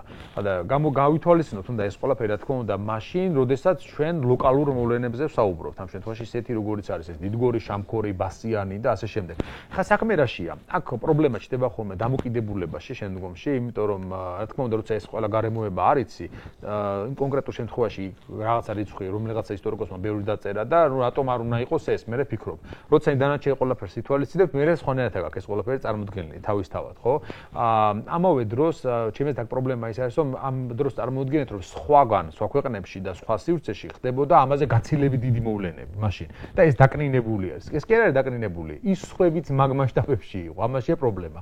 ანუ ჩვენთან ზოგადად აი ეს ქმნის მაგ პრობლემას შემეძდეთ, რომ სხვაგან გონიათ, რომ იყო ეს უზარმაზარი არმიების ბრძოლები და ეს დაკნინდა, იმიტომ რომ აქ პატარა იყო და დავით სინამდვილეში დავით დიდი გამარჯვება არ მოუპოვებია. სინამდვილეში ნახოთ და ევროპული ომების იმ პერიოდის ევროპული ომების მასშტაბები. მათ შორის ყველაზე დიდი ევროპული ბრძოლა, რომელიც მომხდარა ფაქტობრივად შუა საუკუნეებში, იყო გრიუნვალდის ბრძოლა 1410 წელს პოლონეთ-ლიტვის გაერთიანებულ ჯარსა და ტევტონთა ორდენს შორის და იმ ბრძოლაში 15-დან 23,000-მდე ჯარი ყავდა თითოეულ მხარეს. და წარმოიდგინეთ ეს ითვლებოდა იმ დროის რაღაც არმაგედონად ფაქტობრივად ეს ბრძოლა, ხო? ასე რომ უნდა გავითვალისწინოთ ეს მოცემულობა იმისთვის, რომ მე ეს ჩვენი რიცხვებიც იმასთან შევადაროთ ხოლმე ახლა. რანაირად არ უნდა გაგიჩნდეს ეჭვი პროფესიონალი ისტორიკოს, როდესაც ხედავ, რომ აი ამ ხელა სახელმწიფოები ერთმანეთს ებრძვიან რაღაცა 15 და 20,000 კაცით და საქართველოს სამეფოს ყავს 56,000 კაცი ამ დროს ამ ბრძოლაში და თურქ-სელჩუკებს 600,000, ხო? რაღაცა რო ვერ არის. როცა ივანე ჯავახიშვილი თავის დროზე საუკუნეს წინ წერდა, რომ ალბათ ისიც მხოლოდ ვარაუდით წერდა, რომ ალბათ 300,000 კაცი ყავდათო სელჩუკებსო, ეს ცნობები რაც ახლა ჩვენ ჩამოთვალეთ, არ ყავდა ივანეს მაშინ. ხო, რას იყენებდა ივანე ჯავახიშვილი? იყენებდა იბნ ალ-ასირის ცნობას, მაგრამ ახლა პრობლემა რაშია? კოჩა ჯაფარიძემ, რომელმაც იბნ ალ-ასირის ცნობა გამოსცა თავის მახლობელი აღმოსავლეთ ისლამურ სამყაროში, ეს არის საუკეთესო ნაშრომი, რაც კი დაწერილა შუა საუკუნეების საქართველოსა და ისლამურ სამყაროს ურთიერთობაზე. საქართველოს და მახლობელი აღმოსავლეთ ისლამურ სამყარო მე-12-მე-13 საუკუნეებში ესეთი ნაშრომი აქვს მას. იქ პირველად, ხოდაშორის სოსო მარგიშვილიძე უფრო ადრე, კომენტარი იბნ ალ-ასირიზე აქვს მითითებული, რომ იბნ ალ-ასირის ორიგინალში წერია 30,000 ჯარისკაცი და ეს გოჩა ამბობს, რომ ყველაზე რეალისტურთან მიახლოებული რიცხვია იმ წყაროებს შორის, რადგან იბნ ალ-ასირი არის პირველხარისხოვანი წყარო. ანუ 1-0 აქვს ივანეს მიმატებული შეცდომით. იცი რატომ აქვს? იმიტომ რომ ზოგიერთ გადამწერთან არ ჩანდა კარგად იყო თუ არა ის ნული, ასე ვთქვათ. მაგრამ ამას მნიშვნელობა არ აქვს და რატომ? იმიტომ რომ შუა საუკუნეების რიცხვები, რაც კი მოცემული არმიებში, აბსოლუტური ფარსი არის. ეს რიცხვები იწერება იმის მიხედვით, ვის რა ინტერესი აქვს რამდენი დაწეროს, ასე ვთქვათ. და რატომ? მაგალითად, გოტი ანტიოქიელი, რომელიც წვეთ ჩაუვარდა ილღას, აი ცნობილ ბალატის ბრძოლაში, რომელშიც როჯერ ანტიოქიელი დაამარცხა ილღაზმა, ხო? წვეთ მე გაათავისუფლა ეს გოტიე. აი გოტიე წერს მაგალითად, რომ მანამდე წერს ჩოლებრივ რიცხვებს 10,000, 7,000 და უცებ, როგორც კი ის ილღაზზე ძიების მოტივი უჩდება, იმიტომ რომ ილღაზმა დაამარცხა მისი ბატონი და მოკლა ბრძოლაში, ხო? უცებ წერს, რომ 900,000 კაცი ყავს ილღაზს, მეორე წერს. რატომ? იმიტომ რომ იმ ილღაზმა მიუხედავად იმისა, რომ ამ ხელა ჯარი ყავდა, მარცხი უნდა განიცადოს, იმიტომ რომ ის ღმერთისგან უნდა დაისაჯოს ამ შემთხვევაში. მაგალითად, ეს საპირისპიროდაც ხდება ხოლმე. ლაშა გიორგის შესახებ წერს ჟამთა აღწერელი, რომ მას მონღოლებზე ყავდა, რა ვიცი, 5-ჯერ დიდი ჯარი თითქმის, ხო? 90. იმიტომ რომ ჟამთა აღწერელი ლაშა გიორგის საკრიტიკო ამბობს, ღმერთმა დაგვსაჯა მონღოლების სახით, ასე რომ რამხელა ჯარიც არ უნდა გამოგვეყვანა, მაინც წავაგებდით იმას, იმიტომ რომ ჩვენ ცოდვილები ვიყავით და ღმერთისგან სასჯელად მოგვევლინა ეს და იმას ჩვენ ვერაფერს ვერ გავუწევდით წინააღმდეგობას. ასე რომ გააჩნია რა მოტივები ამოძრავებს მემატიანს, რომელსაც ჯერ მარტო ეს რიცხვები დავაკვირდეთ. არის სხვადასხვა წყაროში 30,000, 200,000, 100,000, 150,000, 600,000, 800,000 და ეხლა აქედან გემოვნების მიხედვით ხო არა არჩევ იმას რომ ეს ჩვენს ვლაპარაკობთ რიკა მე-12 საუკუნეზე, ხო? აგერ ჩვენს სიცოცხლეში სულ აქციები არის ხან რუსთაველზე, ხან რიყეზე და ამდენი ხელოვნური ინტელექტის ეპოქა არის, ამდენი კამერა იღებს, ხალხი იქ დადის და აი დიაპაზონი ხაც ეგრე არის, ხო? 20,000-ის რო ამბობს, თქვა ერთი, მეორე ამბობს 200 და 300,000, ხო და ნუ გასაგებია. ჩემი აზრით ამაზე დავას დიდი აზრი არ აქვს ამ შემთხვევაში რა. ერთადერთი რაც შეგვიძლია ლოგიკურად ვთქვათ და ის რომ აი ვერავინ ვერ მოგედაოს ამაზე, რომ ტერს ყავდა იმ დროის მასშტაბებში მრავალრიცხოვანი ჯარი. ეს ჯარი არ აღემატებოდა რამდენიმე 10,000, შეიძლება ყოფილიყო 20, 30, 40-იც კარგი ვთქვათ, ხო ამ შემთხვევაში. ქართული ლაშქარი იყო დაახლოებით მისი მესამედი ან ნახევარი. ანუ მაინც ლევა ისაკრველია, ხო? ძალიან დიდი სხვაობაა რა მათ შორის. ყველა ვარიანტში ხა ისლამურ სამყაროს უფრო მეტი სამხედრო პოტენციალი აქვს ვიდრე საქართველოს, ხო? ის შეიძლება ყოფილიყო შენზე 2-ჯერ და 3-ჯერ მეტი, რა თქმა უნდა, ხო? ეს არ არის გასაკვირი. უბრალოდ ხა აქ უპირატესობებს რაც შეეხება. საქართველოს ამ ომს ხდება თავის ტერიტორიაზე. მას აქვს ადგილის სტრატეგიული ცოდნა, ძალიან კარგი, დაზვერვა, მონაცემები, ის რომ საჩეულია მოუწყოს ტერს ჩასაფრება, როგორ შეიძლება გადაუკეტოს გზები და ასე შემდეგ. ანუ გარკვეული უპირატესობები დავიცაც აქვს ტერთან მიმართებაში რა. და ამ უპირატესობებს იყენებს ძალიან კარგად. ეს მოკლედ რომ ვთქვათ, მე-12 საუკუნის ერთ-ერთი ყველაზე მსხვილი ბრძოლაზე ვლაპარაკობთ, დიდგორის ბრძოლაზე, რომელშიც გამარჯვებამ ამ შემთხვევაში დავითს მოუტანა ის, რომ მან მიიღო გარანტია, რომ მისგან საქართველოს გაერთიანებას და თბილისის აღებას აღარანაირ საფრთხე აღარ დაემუქრებოდა. ილღაზე შემოდის, მიიწევს თბილისისკენ, გზად, ეხლა იცი რა არის, ადგილიც არ ვიცი, ზუსტად მოხდა რა. შემოვიდა დიდგორს, თრიალეთსა და მანგლის დადგა და მოიწევს თბილისისკენ და მაგალითად სოსო მარგიშვილი მიიჩნევს, რომ ვერესხეობით მოდიოდა და იქ მოუწყო ჩასაფრება დავით აღმაშენებელმა. მანგლისი დიდგორია, ესეა დასახლებული. კი, ასე დასახლებული და სხვა ვერსიებით დიდგორში მოხდა, მაგრამ რომელ დიდგორში მოხდა? ამაზეც ეჭვია, იმიტომ დიდგორი რამდენიმე ტოპონიმი იყო სხვადასხვა დროს მაგ ტერიტორიაზე. ეხლა რომელი იყო ძალიან ძლიერ სათქმელი. ნიკა, მე შენ სტატია მაქვს წაკითხული და იქ ძალიან საინტერესოდ აღწერ სამხედრო ტაქტიკას რა. ესე იგი, სელჯუკებს უკვე რაც ცნობილი არის ამ ჯვაროსნებთან ომებში, რა ტაქტიკა აქვს, ანუ გაშლილ ველზე როგორ იბრძვიან და ამ ბრძოლაში რომ საქართველოს შანსი არ ექნებოდა და რას უპირისპირებს, ანუ ეს აღმართზე ბრძოლის ამბავი, რომ აღმართში ვერ იბრძვიან და ჩასაფრება. აი ეს რომ მითხრა რა. ხო, ძალიან მნიშვნელოვანი მომენტია ის, რომ დავითმა უნდა დაამარცხოს მტერი იქ, სადაც მას ექნება უპირატესობა და არა მოწინააღმდეგეს და ამას იდეალურად აკეთებს. იმიტომ რომ ის მოწინააღმდეგეს დახვდება არა იქ, უკვე თბილისთან რო გამოვა ილღაზი და უკვე გაშლილ სივრცეში რო არის. არამედ დახვდება ხეობებში, სანამ მანამდე უნდა მივიდეს. ეხლა ეს ყველა მემატიანი თითქმის ადასტურებს იმას, რომ პირველი სხვადასხვა ზოგიერთ მემატიანსთან ორი ბრძოლა არის. პირველ ბრძოლაში ქართველები მარცხდებიან, უკან იხევენ და ილღაზი რო შემოდის მერე ურტყავენ მას ჩასაფრებაში და ანადგურებენ. ანუ ეს არის ერთი ვარიანტი, მეორე ვარიანტი უბრალოდ რომ ილღაზი როცა მოიწევს თბილისისკენ ჩასაფრება მოუწყეს და ყველა ვარიანტში ფიქსირდება ხოლმე ის რომ ცალმხარეს დავითი დგას და მეორე მხარეს დემეტრე, მისი ვაჟი და თავს ესხმიან ისინი მოწინააღმდეგეს ორი მხრიდან ამ შემთხვევაში, ხო? სივრცე ვიწროა შედარებით, იქ ვერ გაშლის ისა თქმა უნდა თავის ძალებს მაქსიმალურად როგორც შეიძლება და თუ სელჯუკებს გაეკეთებინათ, ასე რომ დავითს აქვს უპირატესობა იქ რომ თანაბარი ბრძოლა იყოს შედარებით.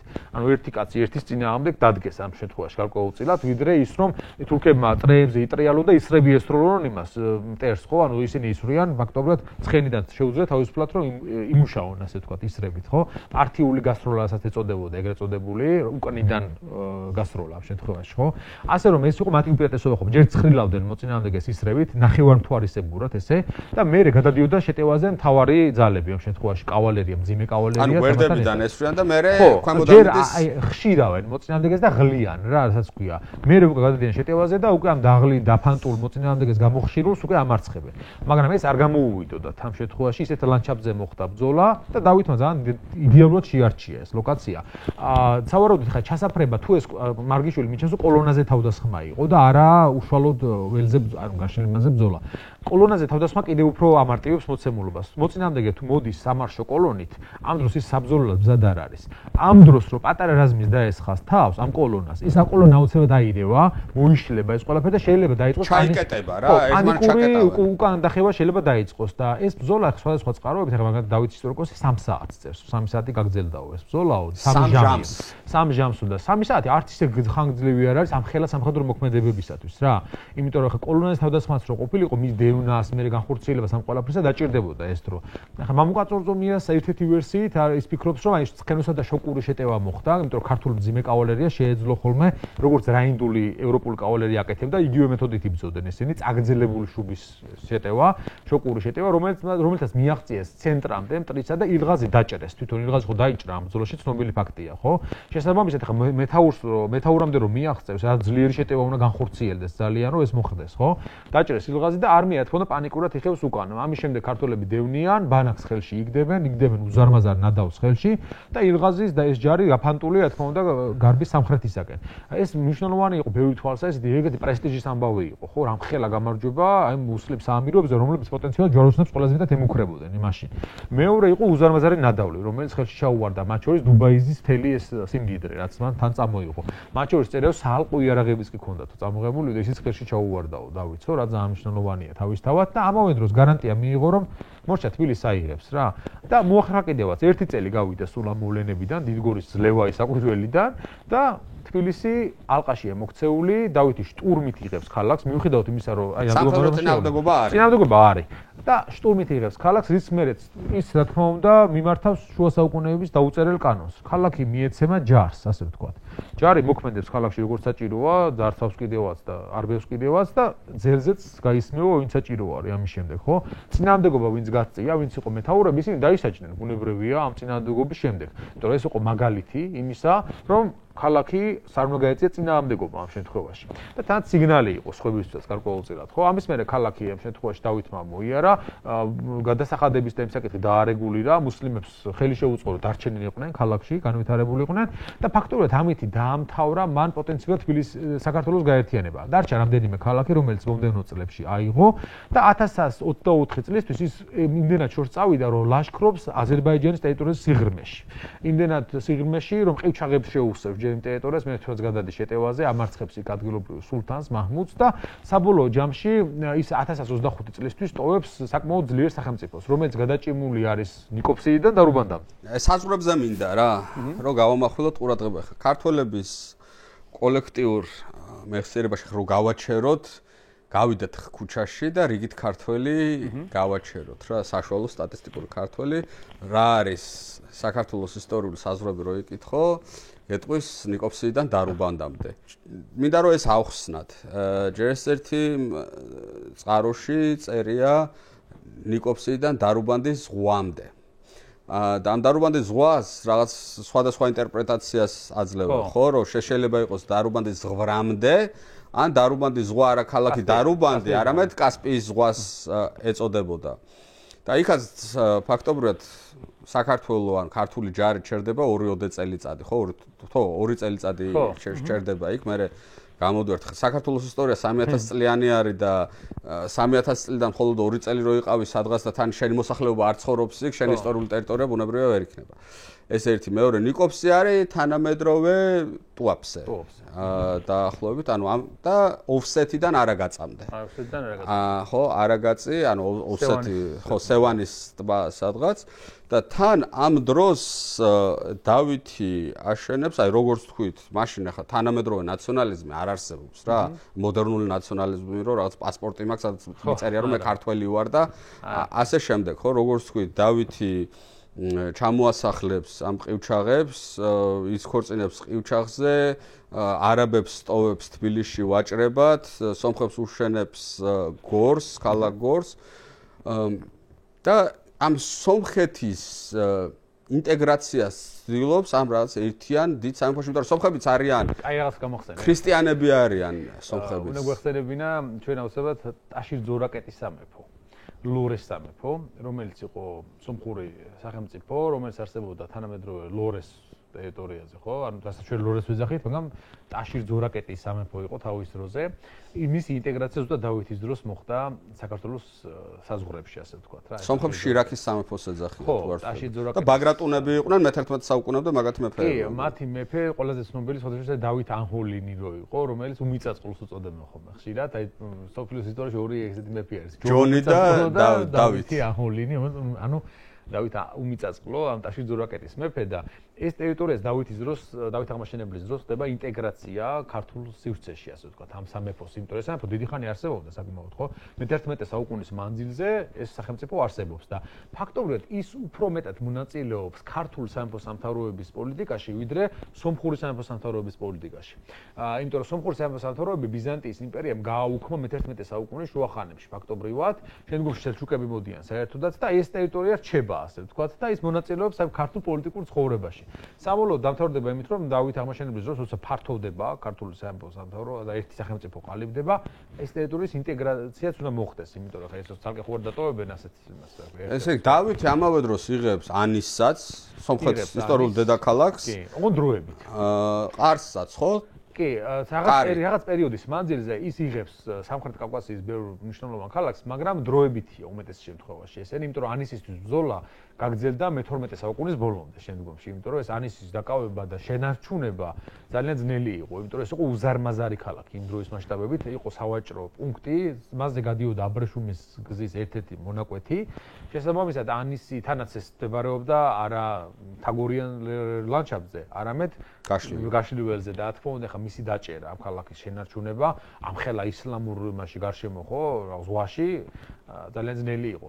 ამიტომაც დავითი მიუხედავად იმისა, რომ რაღაც ტერიტორიებს იკავებს, შემდგომში მისი მემკვიდრეები კარგავენ ზოგიერთ ასეთ ქალაქს, მიუხედავად ამისა, თანამედროვე სომხეთის მნიშვნელოვანი ნაწილი, აზერბაიჯანის ტერიტორიები, მათ შორის ზოგიერთი ტერიტორია შეიძლება არ იყო უშუალოდ ინტეგრირებული ქართულ სამეფოში, მაგრამ იყო უკვე ვასალიტეტის და განჯა და მადნაფიცობის სტატუსით, მაგრამ ერთი საინტერესო დეტალი ეს თამარის ისტორიკოსი აღნიშნავს შემდგომში, რომ დავითზე ამბობს, რომ დავითიო დამყრობელი იყო, ანუ იპყრობდაო ამ ტერიტორიებსო. ჩვენო ამ შემთხვევაში თამარზე ამბობს, რომ თამარიო ეს მადნაფიცობის სტატუსით და იმით იყო, ანუ შემთხვევაში უფრო რბილი პოლიტიკა ქონდა ამ თვალსაზრისით და დავითი იყო უფრო ამ შემთხვევაში მიმთვისებელიო, ამ ტერიტორიებს იპყრობდაო, იერთებდაო პირველ რიგში. როგორ დავითს არა აქვს თვითონ ეს უმეზობლობის სწრაფვა თუ რა. ხო, თვითონაც აქვს და თამარის ისტორიკოსის წერს მე დავითზე როცა საუბრობს, იმიტომ რომ თამარის განდიდებას ვცდილობს, მის წინაპრებზეც ლაპარაკობს და დავითი აღნიშნავს ამას, რომ ის ანუ ხუს ტერიტორიებზე მიეკრობოდა და იპყრობდაო, ანუ იერთებდაო ამ ტერიტორიებსო.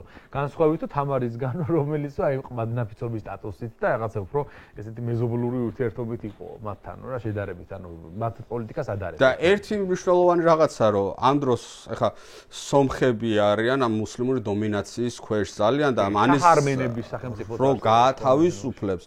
აი მე-12 საუკუნის სომეხი ისტორიკოსები მათეუს ურჰაეცი და ვიღაცები, როგორც ღმერთზე ისე ლაპარაკობენ რა დავითზე. ძალიან დადებითად წერენ.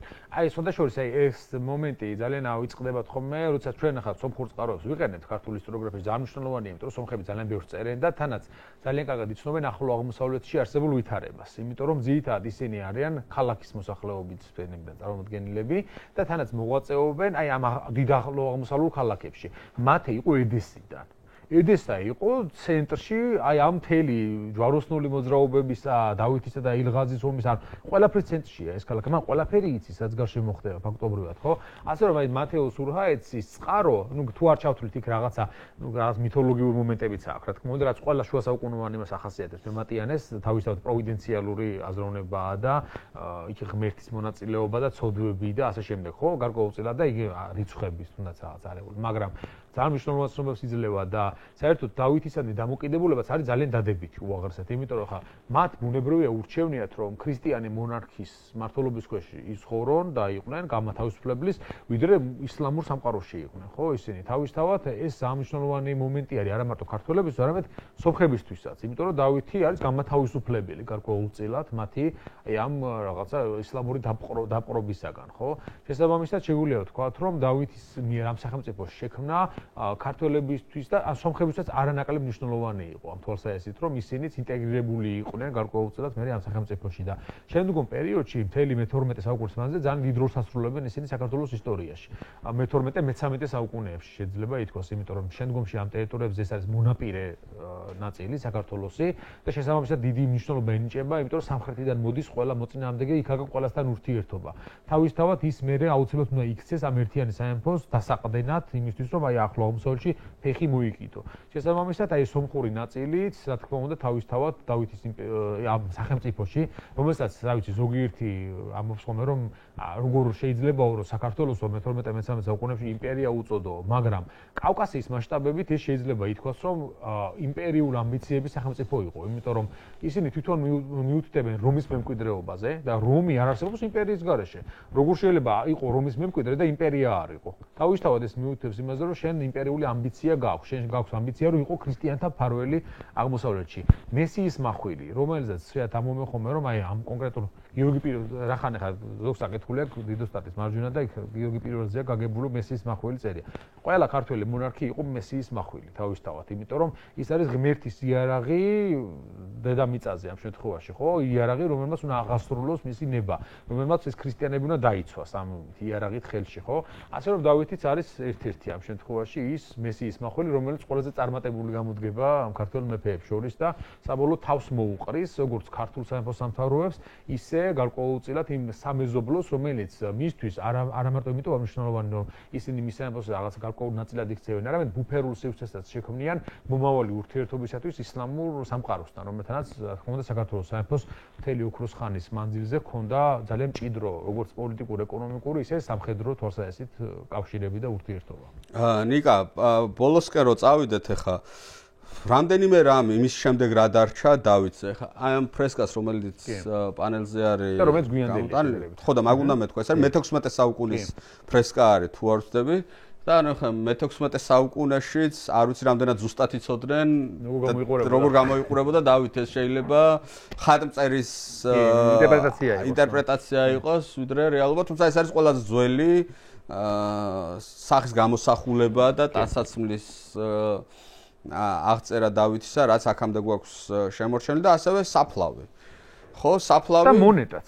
დავითის მონეტა, ხო? ეხლა მეორე აღმოჩნდა. სულ ერთი იყო და მეორე აღმოჩნდა. მეორე აღმოჩნდა და ძალიან მნიშვნელოვანია, იმიტომ რომ მონეტაზე ის გამოსახულია ბიზანტიის იმპერატორის სამოსით.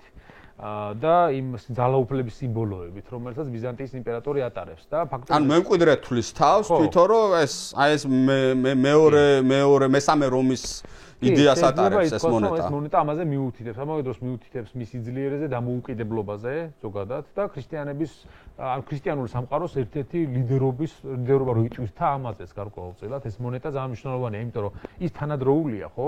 იყო სხვა გამოსახულებაც, შესაძლოა წმინდა ეკატერინეს მონასტრიდან სინადან, მაგრამ არ არის დავით აღმაშენებლის გამოსახულება, ვრცელდება ხოლმე ინტერნეტში.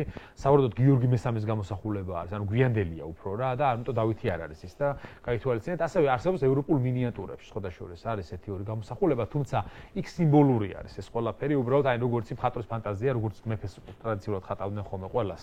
ისია და ხატული, ანუ აქ განსხვავება ევროპელი მონარქისგან არ არის რა, განსხვავებული რამე ჩაცმულობა, სტილი ან რაღაცა, მაგრამ აი ეს მნიშვნელოვანია, რომ ეხა იმათაც გამოსახული აქვს ბოლო-ბოლო, ხო?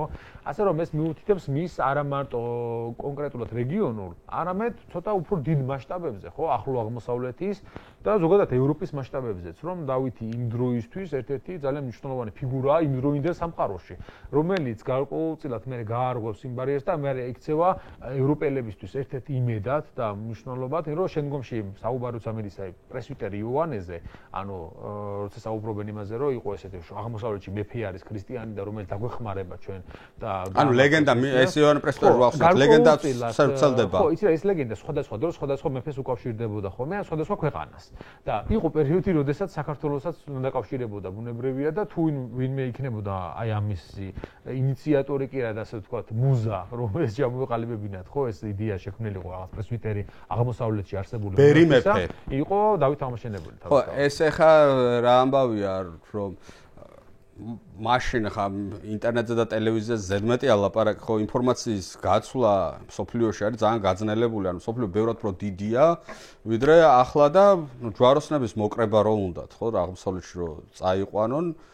უნდა გავრცელდეს ეს ხმები, რომ ჩვენ რაღაცა უდაბურ ადგილზე კი არ მივდივართ, სადაც ყველა მტერი არის, არამედ აღმოსავლეთში არის ბერი მეფე, ვიღაცა, რომელიც მუსხსავლეს ქაობას და იქ რო ჩავალთ, იქ ჩვენი მოკავშირე არის და ანუ ეს ნახევრად ზღაპრულია, ნახევრად დავით აღმაშენებელს უკავშირდება, სხვადასხვაებს უკავშირდებოდა ხოლმე. ხო, ინდოეთსაც უკავშირდებოდა, ეთიოპიასაც უკავშირდებოდა, სხვადასხვა მონღოლები რო გამოჩნდნენ, იმათაც უკავშირდებოდათ მე შემდგომ პერიოდში. ანუ ასე შემდეგ, მოძრავი მითია. მე-18 საუკუნის დასასრულის ბრიტანულ პრესაშიც ეს ერეკლეზე ძალიან გადაჭარბებული შეფასებები კეთდებოდა ხოლმე, ახლა საქართველოს სად ბრიტანეთი მე-18 საუკუნის დროს, ხო, მაგრამ იყო რომ ეს პრინც ჰერაკლიუსი. ხო, რაღაცა იცი იყო, აღმოსავლეთში რაღაცა რომანტიკული წარმოდგენა არსებობდა გარკვეულწილად აღმოსავლეთისა და სადაც იქ არსებობდნენ კიდე ქრისტიანები და რომელთაც ესეთი სამეფოები ჰქონდათ რა.